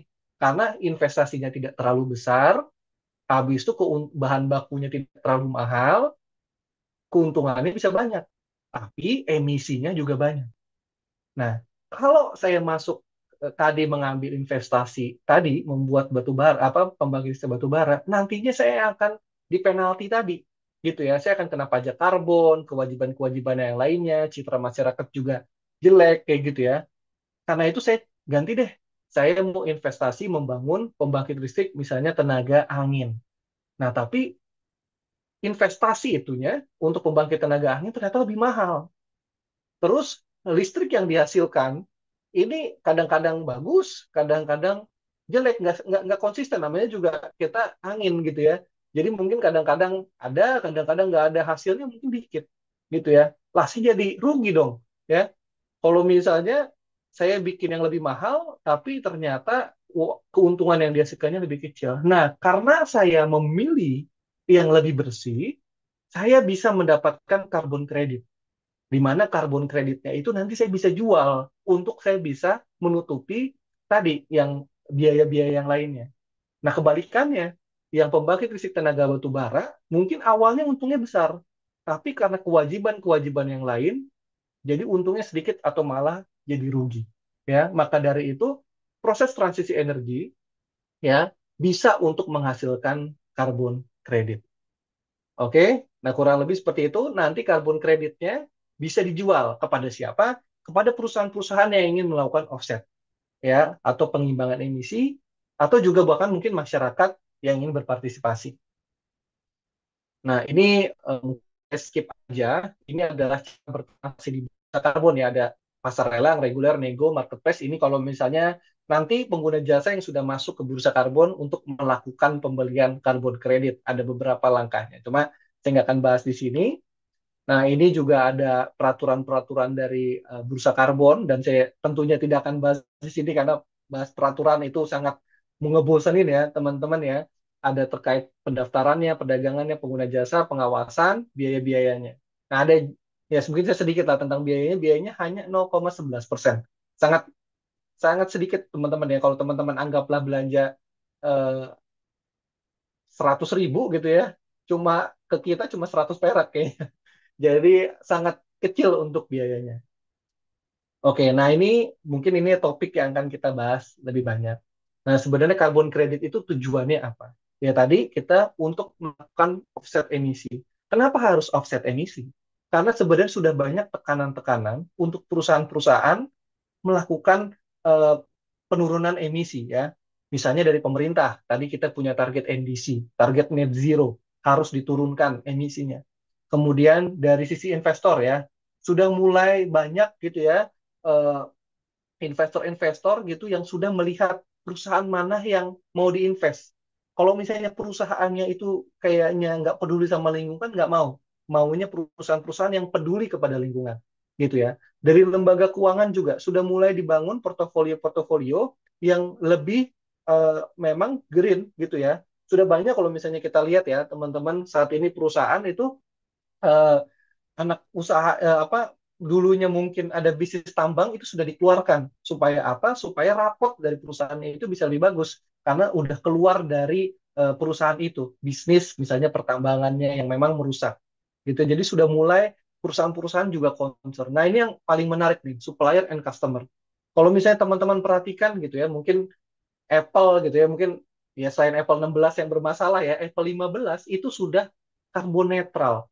Jadi kalau misalnya udah marketingnya Apple, ketika kita membeli iPhone 15 gitu ya, itu sudah emisinya sudah di offset gitu ya. Dan kalau misalnya kita lihat di sini gitu, mereka eh, itu sudah apa ya, mempunyai standar yang tinggi untuk rekanan mereka. Jadi mereka supplier mereka gitu ya, nggak boleh tuh kalau misalnya suppliernya juga nggak peduli sama lingkungan. Suppliernya juga harus karbon netral. Salah satu pengguna jasa kami yaitu eksportir ya, mereka menyampaikan sendiri gitu ya, kenapa mereka mau masuk ke kami untuk membeli karbon kredit? Karena mereka menjual suatu komoditas ke Jepang dan orang-orang Jepang itu sudah melihat apakah eksportirnya itu telah karbon netral atau enggak. Karena kalau mereka jauh lebih concern, negara-negara di luar sana jauh lebih concern, apakah perusahaan rekanan mereka itu peduli dengan lingkungan atau tidak. Ya mungkin kalau di Indonesia, kita masih baru belajar teman-teman ya. Mungkin masih banyak pihak-pihak yang buang sampah aja masih ke kali gitu ya. Mungkin itu masih jauh. Tapi kita pelan-pelan melihat kalau perusahaan-perusahaan di Indonesia sudah mulai concern untuk peduli kepada lingkungan gitu ya. Dan salah satu bentuknya, memang ini hanya salah satu bentuknya dalam membeli karbon kredit untuk melakukan offset emisi. Nah, ini yang tadi kita akan bahas nih, retirement. Jadi retirement itu bahasa mudahnya adalah karbon kredit yang sudah dibeli itu dipakai. Jadi karbon kredit yang dibeli itu sebenarnya bisa dijual lagi, teman-teman. Tapi bisa kita gunakan. Kalau udah digunakan, udah habis berarti ya. Nah, digunakannya itu ternyata bisa macam-macam. Kita bisa lihat di sini, gitu ya. Ada satu mempelai yang mereka istilahnya eco-conscious ya.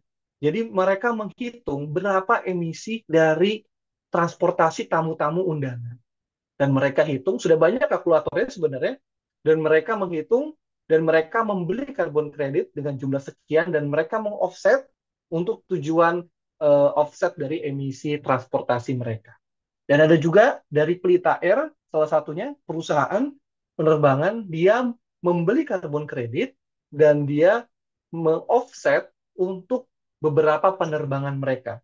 Sehingga penerbangan mereka itu penerbangan yang karbon netral ya. Jadi mereka bertanggung jawab atas emisi yang dikeluarkan. Nah, kalau misalnya mungkin teman-teman UMKM ya, kalau misalnya produk-produk tertentu gitu, kayak kita pernah dapat info gitu ya di Australia kalau nggak salah botol-botol minuman itu kayak ada informasi kalau botol ini karbon netral. Maksudnya apa? Seperti Apple tadi gitu ya. Mereka sudah bertanggung jawab dengan membeli karbon kredit untuk mengoffset emisi dari proses pembuatan botol-botol tersebut. Dan informasi atas offset ini, teman-teman, bisa teman-teman lihat di websitenya KLHK. Jadi ini adalah informasi publik, ya. Kita bisa melihat siapa-siapa yang melakukan offset atas emisinya. Di sini kita contohnya ya, pembelinya ada dari Pertamina Patraniaga, ada dari Garuda Indonesia, ada dari Carbon Share, dari bank juga ada, gitu ya, dari Jawa Power, ini pembangkit listrik. Jadi mereka ini hanya sebagian, ada banyak, udah ada tadi ya, sorry saya balik, ada sekitar 800 ya, udah ada 800 pihak yang telah melakukan offset emisi dengan total lebih dari 400.000 ton. Ya, websitenya teman-teman tinggal Google aja, Google SRN, masuk, pilih yang karbon kredit, nanti pilih yang retire. Nah ini sudah ada ratusan pihak yang telah melakukan offset emisi atas karbon kredit yang mereka beli. Nah, mungkin ini sekilas saja karena untuk menjadi pengguna jasa di kami itu sayangnya saat ini harus berbentuk badan usaha, teman-teman ya. Jadi kalau teman-teman mungkin individu gitu mau nanya gitu ya, gimana caranya supaya saya bisa beli saat ini memang untuk membeli kami secara langsung itu belum bisa. mungkin ke depannya bisa. Nah, kalau misalnya mungkin teman-teman bagaimana caranya sebenarnya mungkin eh, lindungi hutan gitu ya, mau salah satunya mau ngejualin karbon kredit maksudnya untuk di retire ya mungkin aja, tapi harus menjadi pengguna jasa kami terlebih dahulu. Syaratnya mudah ya. Ini untuk untuk perusahaan aja sebenarnya prosesnya kurang lebih seperti buat rekening bank ya, dan ini step-stepnya juga sangat mudah, tapi ini karena untuk perusahaan gitu ya mungkin kita bisa skip aja dulu ya teman-teman. Dan ini untuk biaya-biayanya untuk menjadi pengguna jasa utamanya adalah gratis ya sampai 25 September 2025 dan tidak ada biaya lain selain biaya transaksi. Dan mungkin ini sedikit informasi apabila mungkin teman-teman ingin menggali lebih dalam tentang perdagangan karbon, tentang karbon kredit atau yang sifatnya wajib gitu ya, bisa masuk ke link tree kami. Nanti di situ ada beberapa link untuk masuk ke website kami gitu ya. Di situ juga ada informasi untuk join untuk menjadi pengguna jasa dan juga ada YouTube kami ya, ada playlist kami tentang webinar series dan kami juga sebentar lagi akan meluncurkan podcast karbon ya tentang ya tanya jawab tentang perdagangan karbon dengan bahasa yang lebih casual ya. Mungkin teman-teman Gen Z gitu ya, mungkin kalau ini bisa nonton nanti, saat ini masih proses ya untuk bisa kita luncurkan. Dan mungkin kurang lebih seperti itu, Mandara. Presentasi saya sudah selesai. Baik, Terima terima kasih. kasih Kak Parlin. Tadi kayak dengar-dengar podcast seru tuh kayaknya ya, karena pembahasan tentang karbon kredit itu cukup apa ya, dan tadi juga mungkin terkait dengan obligasi hijau itu cukup ruwet gitu bagi yang memang awam gitu kan. Mungkin ini Iya, iya, podcast juga bahasanya bahasa Gen Z dan paling dimengerti gitu kan. Kayaknya iya. aku tertarik Harapannya. juga sih. Tertarik dengerin nih kayaknya maksudnya. Ya, siap, siap. Nanti Nah, tinggal tunggu aja, stay tune di channelnya IDX, Bursa Efek Indonesia IDX. Nanti di situ akan ada playlist untuk podcast yang karbon tadi, Mbak. oke, siap kemarin. Mungkin nanti aku minta link-linknya ya. Jadi aku bisa juga bagikan ke teman-teman nih untuk Siap. bagikan juga gitu link apa saja sih yang sebenarnya dibutuhkan nih kira-kira untuk membahas tentang kredit karbon ini. Dan tadi juga sebenarnya banyak ya jadi perbedaannya juga tentang carbon exchange juga gitu. Ada primary market juga ada secondary market di mana primary market ini membuat karbonnya itu sendiri ya. Kemudian secondary-nya itu ranah perjualan belinya gitu. Dan ini juga ranahnya juga ada yang pegangnya masing-masing gitu ya primary ada KLHK yang megang, kemudian juga secondary ada yang megang gitu, itu OJK dan Ya, ITEK Carbon seperti itu ya. Juga mungkin terkait dengan tujuan utama itu mungkin ya pengurangan emisi dan tujuan dari negara sendiri itu ya zero commitment itu sendiri dan NDC ya, bagaimana kita ya. bisa mengurangi gas rumah kaca. Oke, baik. Terima kasih banyak Kak Parlin atas pemaparannya. Semoga tadi juga teman-teman apa yang mendengarkan. Dan ini juga udah banyak beberapa pertanyaan sih yang sudah kita recap. Mungkin karena kita waktu juga mepet, kita langsung aja ke sesi diskusi. Kita buka untuk teman-teman yang memang ingin bertanya, boleh sekali nih untuk langsung ditanyakan gitu ya. Mungkin ada teman-teman yang sudah mau Oke, bertanya, Mbak. present itu boleh sekali, tapi mungkin kita Boleh. limitkan, maksudnya pertanyaannya sesuai dengan Baik. pemaparan Yang seperti itu ya. tunggu. Oke, mungkin boleh untuk raise hand, untuk yang ingin bertanya. Kita buka sesi diskusi. Untuk teman-teman yang ingin bertanya, boleh untuk raise hand langsung. Dan kami Mbak. persilakan. Oke, boleh dari Pak Edi Supriyanto. Dipersilakan. Oke. Makasih Mbak Dara. Ini saya tanya sama Mbak Mbak Desi sama Mas Parlin. Jadi tujuannya bursa karbon itu kan memang untuk memberi solusi perubahan iklim, yaitu dekarbonisasi dan eh, transisi energi. Nah, kami bergerak di agroforestry, project agroforestry nyamplung bioenergi dekarbonisasi. Mbak Desi tadi kan bercerita tentang obligasi hijau, makanya saya usulkan ini bisa dibuat underline project untuk obligasi hijau. Nah, untuk membayar hutangnya di mana? Makanya kita ke trading kan di bursa karbon dan kita sudah terdaftar ya Mas Parlin di bursa karbon, cuman kita belum terbit sertifikatnya karena masih project ini kita skalanya. Nah, tujuan kita menanami 12 juta hektar lahan non produktif di seluruh Indonesia ini. Kita lagi membuat mekanismenya kerjasama dengan badan usaha milik daerah setiap provinsi untuk penanaman nyamplung, agroforestry nyamplung, yang di situ kenapa kita pilih nyamplung? Karena di situ ada serapan karbonnya dan transisi energinya. Itu Mas. Mohon arahan dari Mbak Desi bagaimana kita bisa mengakses untuk berkolaborasi dengan Green Bond atau suku hijau tadi dengan Mas Parlin. Yang saya tanyakan, berapa lama keluar sertifikat Mas Parlin? Jadi apakah setelah masuk dokumen sampai LVV itu yang kita lakukan terus keluar sertifikat baru bisa dijual, atau sebelum itu bisa bisa dipampang dulu validasi proyeknya. Validasi proyek maksud saya, perkiraan nilai serapan karbonnya dulu, bisakah itu dijual di bursa karbon dulu, bisa terpasang di situ dulu sebelum sertifikat keluar. Terima kasih Mbak Dara. Itu sementara. Oke, baik Pak Edi, terima kasih atas pertanyaannya. Mungkin boleh langsung Kak Palin jawab terkait dengan prosesnya gitu ya, dan berapa lama sih sebenarnya yang diperlukan seperti itu.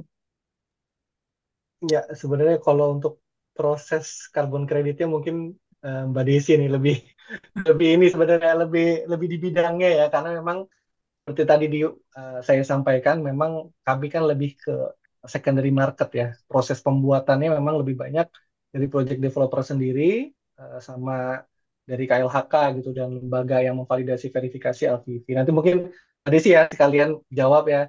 Nah, mungkin saya terakhir yang Pak Edi tadi sampaikan, tidak bisa Pak kalau misalnya barang yang dijual di kami harus sudah terregister di SRN. Jadi sudah ada barangnya. Karena itu tadi sebenarnya kita untuk menangkal juga isu greenwashing. Karena kalau misalnya kita menjual sesuatu yang belum ada, itu jadi bisa jadi indikasi greenwashing nih Pak. Tapi kita menjual memang yang sudah terverifikasi.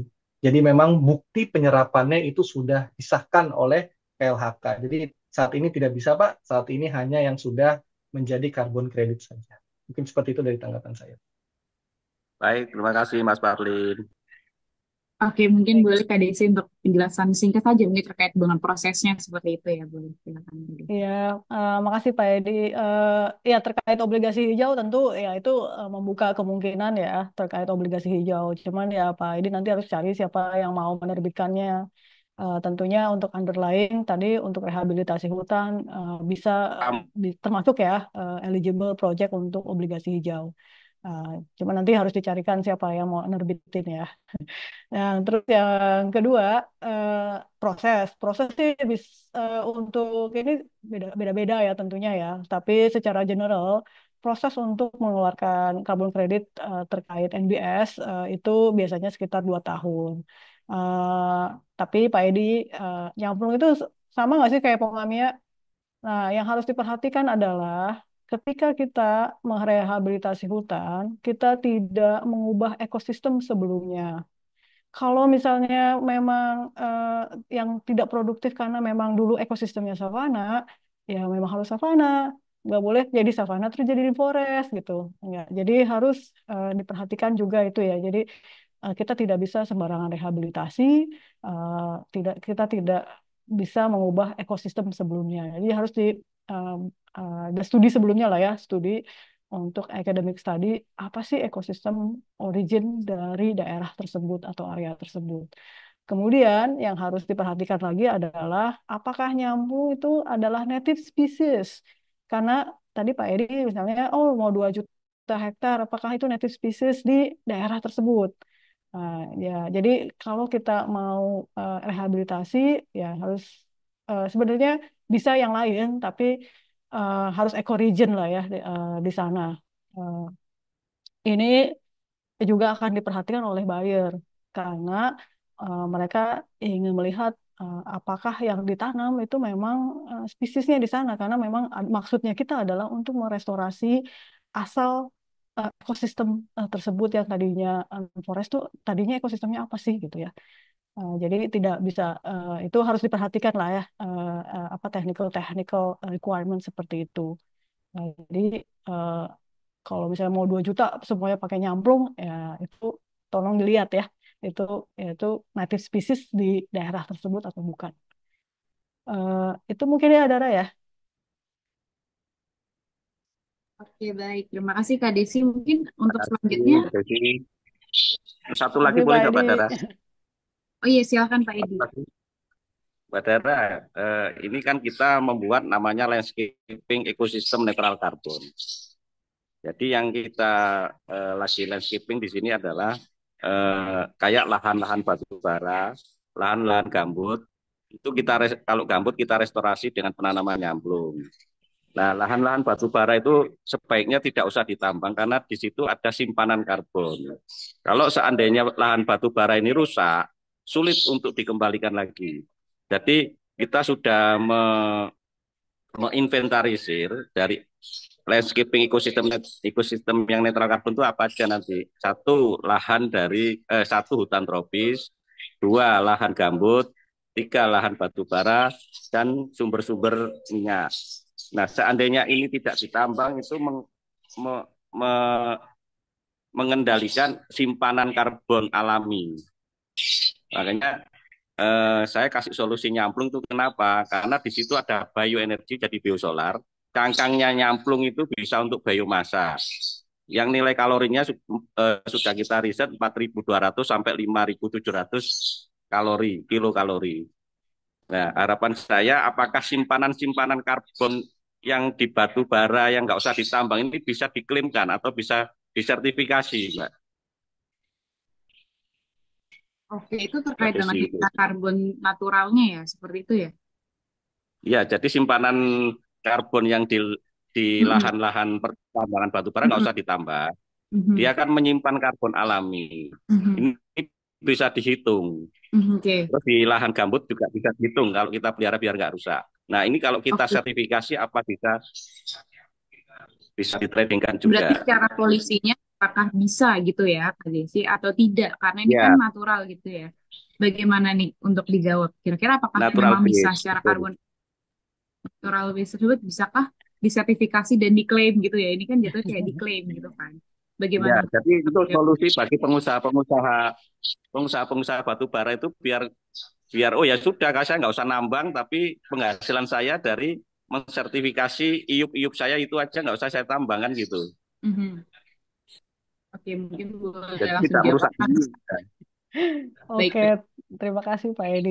Tricky nih pertanyaannya ya. Cuman saya mungkin kembalikan saja kepada prinsipnya ya untuk terkait carbon credit. Jadi eh, di Vera, Buke, ya mungkin sama aja mungkin yang di SLN juga ya. Ada beberapa metodologi yang tersedia. Jadi yang bisa kita ikuti metodologi itu, Pak Edi. Saat ini metodologi terkait batu bara, saya bisa bilang tidak ada ya. Eh, jadi yang ada tuh avoided deforestation. Mungkin yang gambut itu bisa, Pak. Jadi, tadinya mungkin kalau nggak ada proyek karbon, nanti gambutnya akan dirambah atau ada banyak illegal logging dari masyarakat gitu ya. Atau ada pengeringan gambut dari masyarakat. Dengan adanya proyek karbon, kita bisa mencegah pengeringan gambut tersebut gitu ya. Itu bisa. Jadi ada metodologinya namanya pencegahan deforestasi hutan gitu untuk gambut ya. Itu uh, terkait nyamplung itu bisa Pak jadi bioenergi betul. Jadi nanti bisa dipilih nggak boleh dua-duanya. Pilih mau karbon kreditnya dari menanam, restorasi atau peningkatan biomasa tadi, atau mau pilih karbon kreditnya untuk biofuel. Nah, itu tapi tidak boleh dua-duanya. Kalau misalnya untuk restorasi karbon kreditnya ya bisa dari NBS untuk karbon kredit restorasi hutan gitu ya. Ya udah di situ berarti untuk bioenergi kreditnya nggak bisa diklaim. Tadi saya ini bilang tentang eligibility ya. Kalau misalnya native species di tempat di situ bukan nyamplung ya udah kita ini bioenergi mungkin Pak Edi bisa eh, bikin carbon credit dari biofuel gitu. Itu bisa jadi way out ya. Kalau misalnya terkait nyambung itu ternyata bukan native species di daerah tersebut gitu. Eh, itu kali ya singkatnya, Dara. Pak Marlin kalau mau menambahkan silakan. Tidak ada Bu, ini expertnya Ibu. Terima kasih, Mbak Desi, makasih. Baik, terima kasih juga Pak Edi sudah bertanya. Mungkin ada Ya, lagi cuman teman. saya inginnya gini, Mbak, inginnya itu kalau Arab Saudi itu punya Saudi Green Initiasi, Indonesia punya Green Growth Agroforestry Nyamplung ini yang kita branded gitu. Baik. Jadi project untuk Indonesia gitu. Mhm. Terima kasih Mbak Oke. Dea. Baik, terima kasih Pak Edi untuk inisiatifnya, untuk bertanya dan lain sebagainya. Boleh mungkin untuk teman-teman peserta lainnya yang ingin bertanya juga, boleh untuk resen atau mungkin kita lanjut ke pertanyaan sudah di kolom chat, karena sudah ada beberapa yang kita kumpulkan yang sudah kolektif, mungkin bisa kita bacakan seperti itu. Mungkin boleh untuk pertanyaan di kolom chat saja, langsung di-share screen untuk kita paparkan seperti itu. Nah, ini ada pertanyaan dari Kak Angga dari Pertamina. Ini terkait dengan green bond sendiri. Itu bisa nggak sih digunakan sebagai pembiayaan riset teknologi carbon capture? Karena kalau study case sendiri, banyak riset memanfaatkan alga untuk carbon capture untuk dikonversi menjadi SPA dan ditransaksikan di carbon market yang membutuhkan cost sangat tinggi. Nah, ini mungkin terkait dengan carbon market juga ya. Kira-kira untuk Kak Parlin, Kak, untuk bisa menjawab ini lebih dahulu, mungkin lanjut di Kak Desi jika ingin mendapatkan. Boleh? Ya, mungkin untuk yang pertama, mungkin Mbak Desi ya, ya, mungkin saya bagian yang kedua ya. Memang carbon capture ini tuh salah satu teknologi yang memang bukan hanya ini kan mungkin pakai alga ya. Ada juga yang teknologi yang memang benar-benar menyerap karbon langsung gitu. Dan memang kalau hasil dari carbon capture itu sudah bisa menjadi SPE. Walaupun memang mungkin metodologi di SRN saat ini masih diproses ya untuk carbon capture. Tapi sebenarnya untuk yang secara UNFCCC harusnya carbon capture ini nggak masalah untuk bisa menjadi SPE. Nah memang kalau misalnya nanti, jadi sebenarnya keywordnya adalah kalau untuk suatu karbon kredit untuk bisa dijual di kami, misalnya di bursa karbon yang di Indonesia, itu syaratnya cuma satu, harus sudah terdaftar, terregister di SRN. Jadi saat ini kalau misalnya nanti hasil dari proyek ini misalnya menggunakan alga untuk proses carbon capture gitu dan udah jadi SPE, tentunya bisa dijual di carbon market ya di IDX Carbon. Mungkin seperti itu kalau yang dari tanggapan saya, Mbak Dara. Baik, mungkin boleh bisa dilanjutkan ke Kak Desi jika ada tambahan. Oke, ya eh, sebenarnya terkait carbon capture sih sudah masuk di green taxonomy-nya OJK ya. Jadi apa namanya eligible gitu ya. Cuman yang harus dilihat siapa yang menerbitkan green bond ini, termasuk salah satunya adalah carbon capture. Untuk yang di Indonesia sendiri sih dari BRI, Mandiri gitu saya sih belum lihat ya. Mungkin nanti bisa nanti Angga bisa lihat juga tuh frameworknya dari Bank Mandiri, BRI gitu. Apakah mereka bisa mendanai inovasi ini gitu. Yang saya sekilas baca sih belum ada, tapi mungkin juga saya salah gitu ya. Nanti Angga bisa bisa lihat ya. Terutama mungkin yang BRI yang banyak juga fokusnya kepada UMKM dan inovasi gitu. Mungkin itu ya Dara ya. Baik, terima kasih untuk Kak Desi dan Kak Palian atas jawabannya. Ini mungkin ada teman kita, teman peserta yang ingin present juga yang bertanya, boleh mungkin langsung dari Kak Fajar Heri untuk on mic saja. Baik, terima kasih Dara waktunya. Eh, ada satu pertanyaan mungkin untuk dari baik dari yang dari OJK maupun satu lagi mungkin untuk Mbak Desi yang dari Carbonex. Untuk yang dari OJK kan memang sudah ada nih di kita terkait eh, carbon trade di dalam bursa. Cuma yang masih bisa berjalan kan baru di subsektor saja, itu subsektor energi. Nah, kebetulan saya tempat saya bekerja adalah di subsektor Volu atau Avolu di standar yang lain. Kalau di standar yang di pemerintah kita masuk ke Volu di kehutanan saya kebetulan. Nah, kira-kira sudah ada bocoran kan kalau yang dari subsektor Volu itu bisa memulai bergabung di bursa karbon Indonesia. Itu yang pertama untuk dari perwakilan OJK dan yang dari Mbak Desi yang dari Carbon X.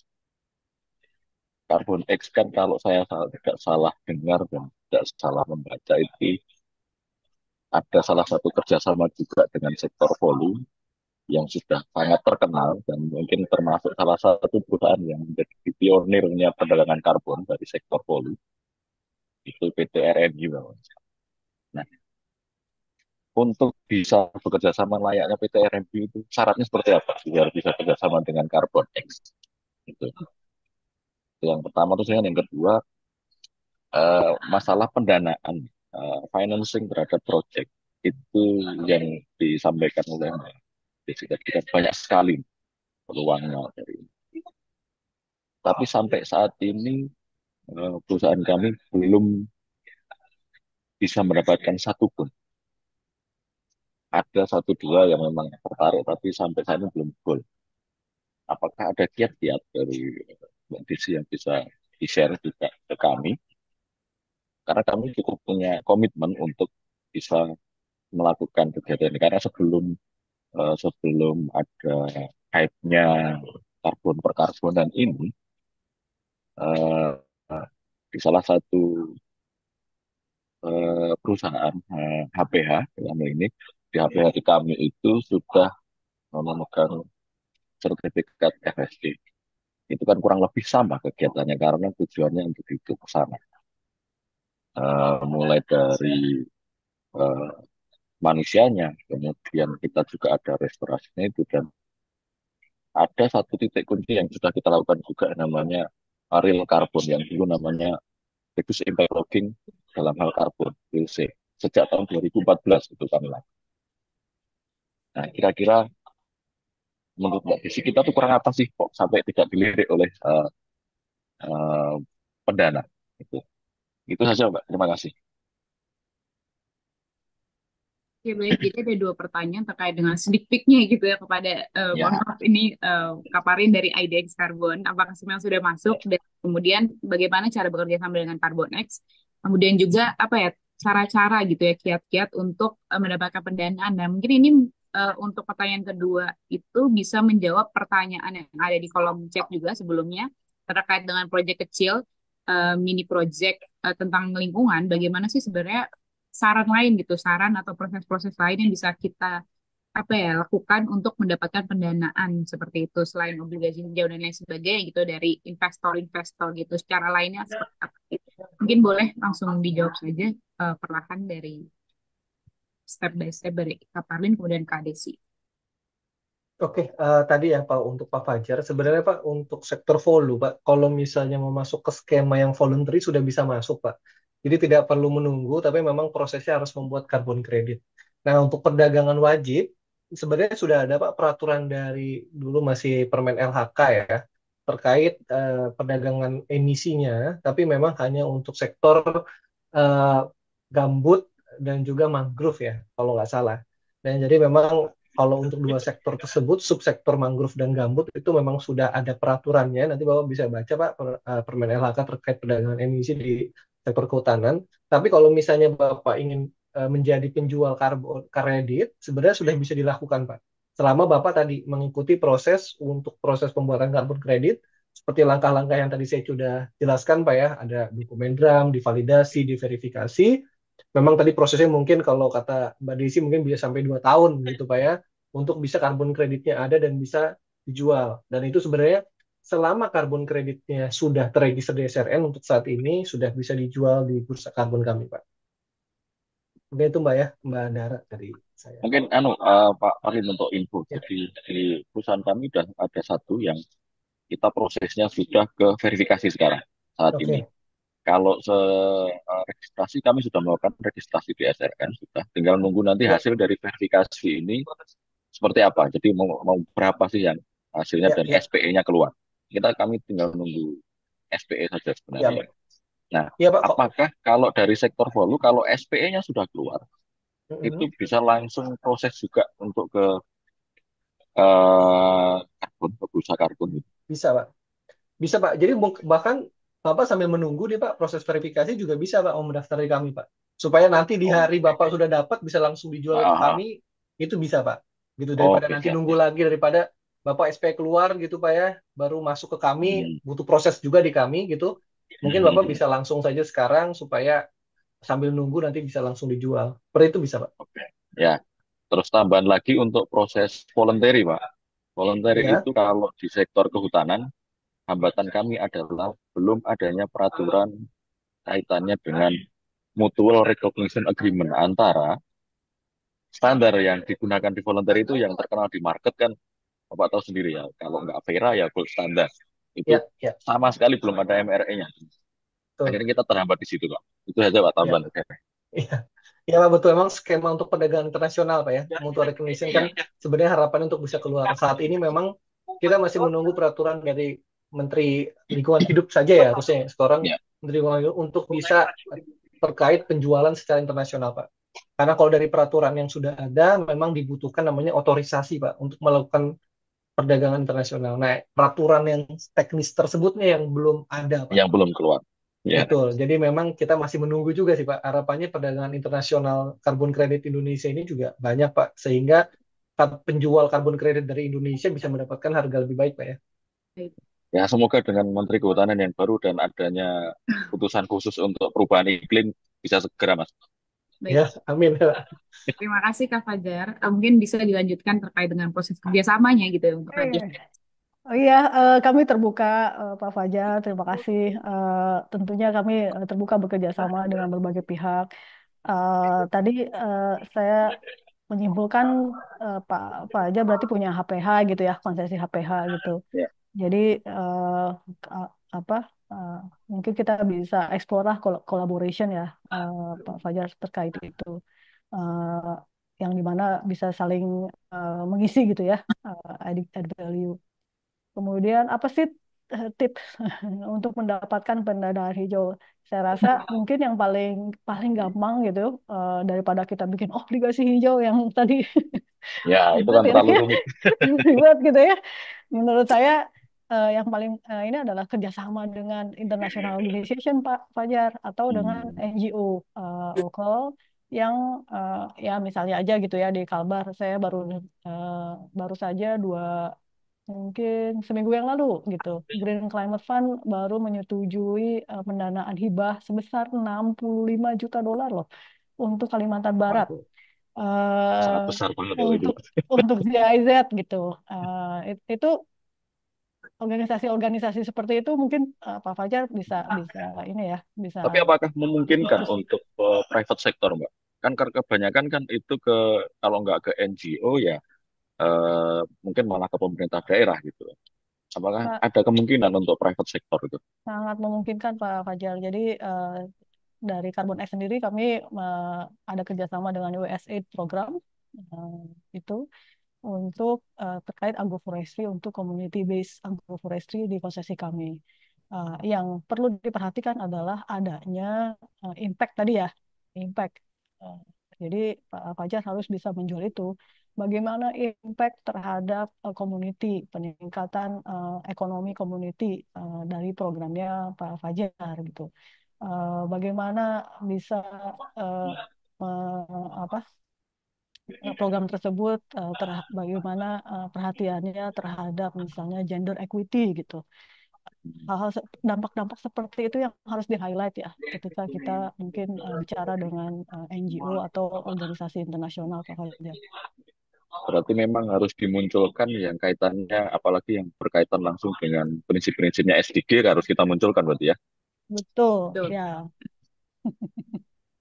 Baik, Baik. terima kasih. Berarti boleh ya kita main ke kantor besok ya, Bu? Boleh Pak. Oke, baik. Terima kasih banyak Kak Fajar atas pertanyaan tadi juga menjawab pertanyaan dari Kak Solihin ya untuk mencari pendanaan itu sebenarnya bukan obligasi hijau tuh juga itu secara lain gitu ya. Tapi yang paling penting adalah bagaimana pelaporan impact yang kita punya gitu ya untuk meyakinkan investor itu sendiri gitu sih itu yang paling penting. Dan mungkin tadi udah pertanyaan-pertanyaan sesi diskusi karena kita sudah mencapai ujung acara seperti itu ya. Jadi mungkin untuk menutup acara, untuk sebelum menutup acara aku minta untuk Kak Parlin dan Kak Desi untuk memberikan closing statement ya terkait dengan presentasi yang masing-masing. Mungkin aku persilahkan untuk Kak Desi dulu, kemudian lanjut ke Parin. Silahkan Kak Desi untuk closing statement-nya. Iya, terima kasih atas kerjasamanya ya dari tim Lindungi Hutan, juga kesempatannya untuk bisa sharing di acara ini. Em, Tadi presentasi saya bukan untuk demotivasi ya, tapi mungkin kita sama-sama cari way out gitu ya. Memang ada berbagai macam inovasi pendanaan hijau Tapi yang perlu kita perhatikan bersama mungkin bagaimana itu bisa berdampak terhadap smallholders, terhadap UMKM. Ya, ini saya rasa perlu menjadi perhatian bersama ya dari kita semua. Mungkin dari kita bisa memikirkan untuk bisa create semacam agregator gitu ya, sehingga dampaknya terasa di apa di tapak gitu. Untuk private sector sendiri sebenarnya bukan berarti kita tidak memperhatikan itu ya.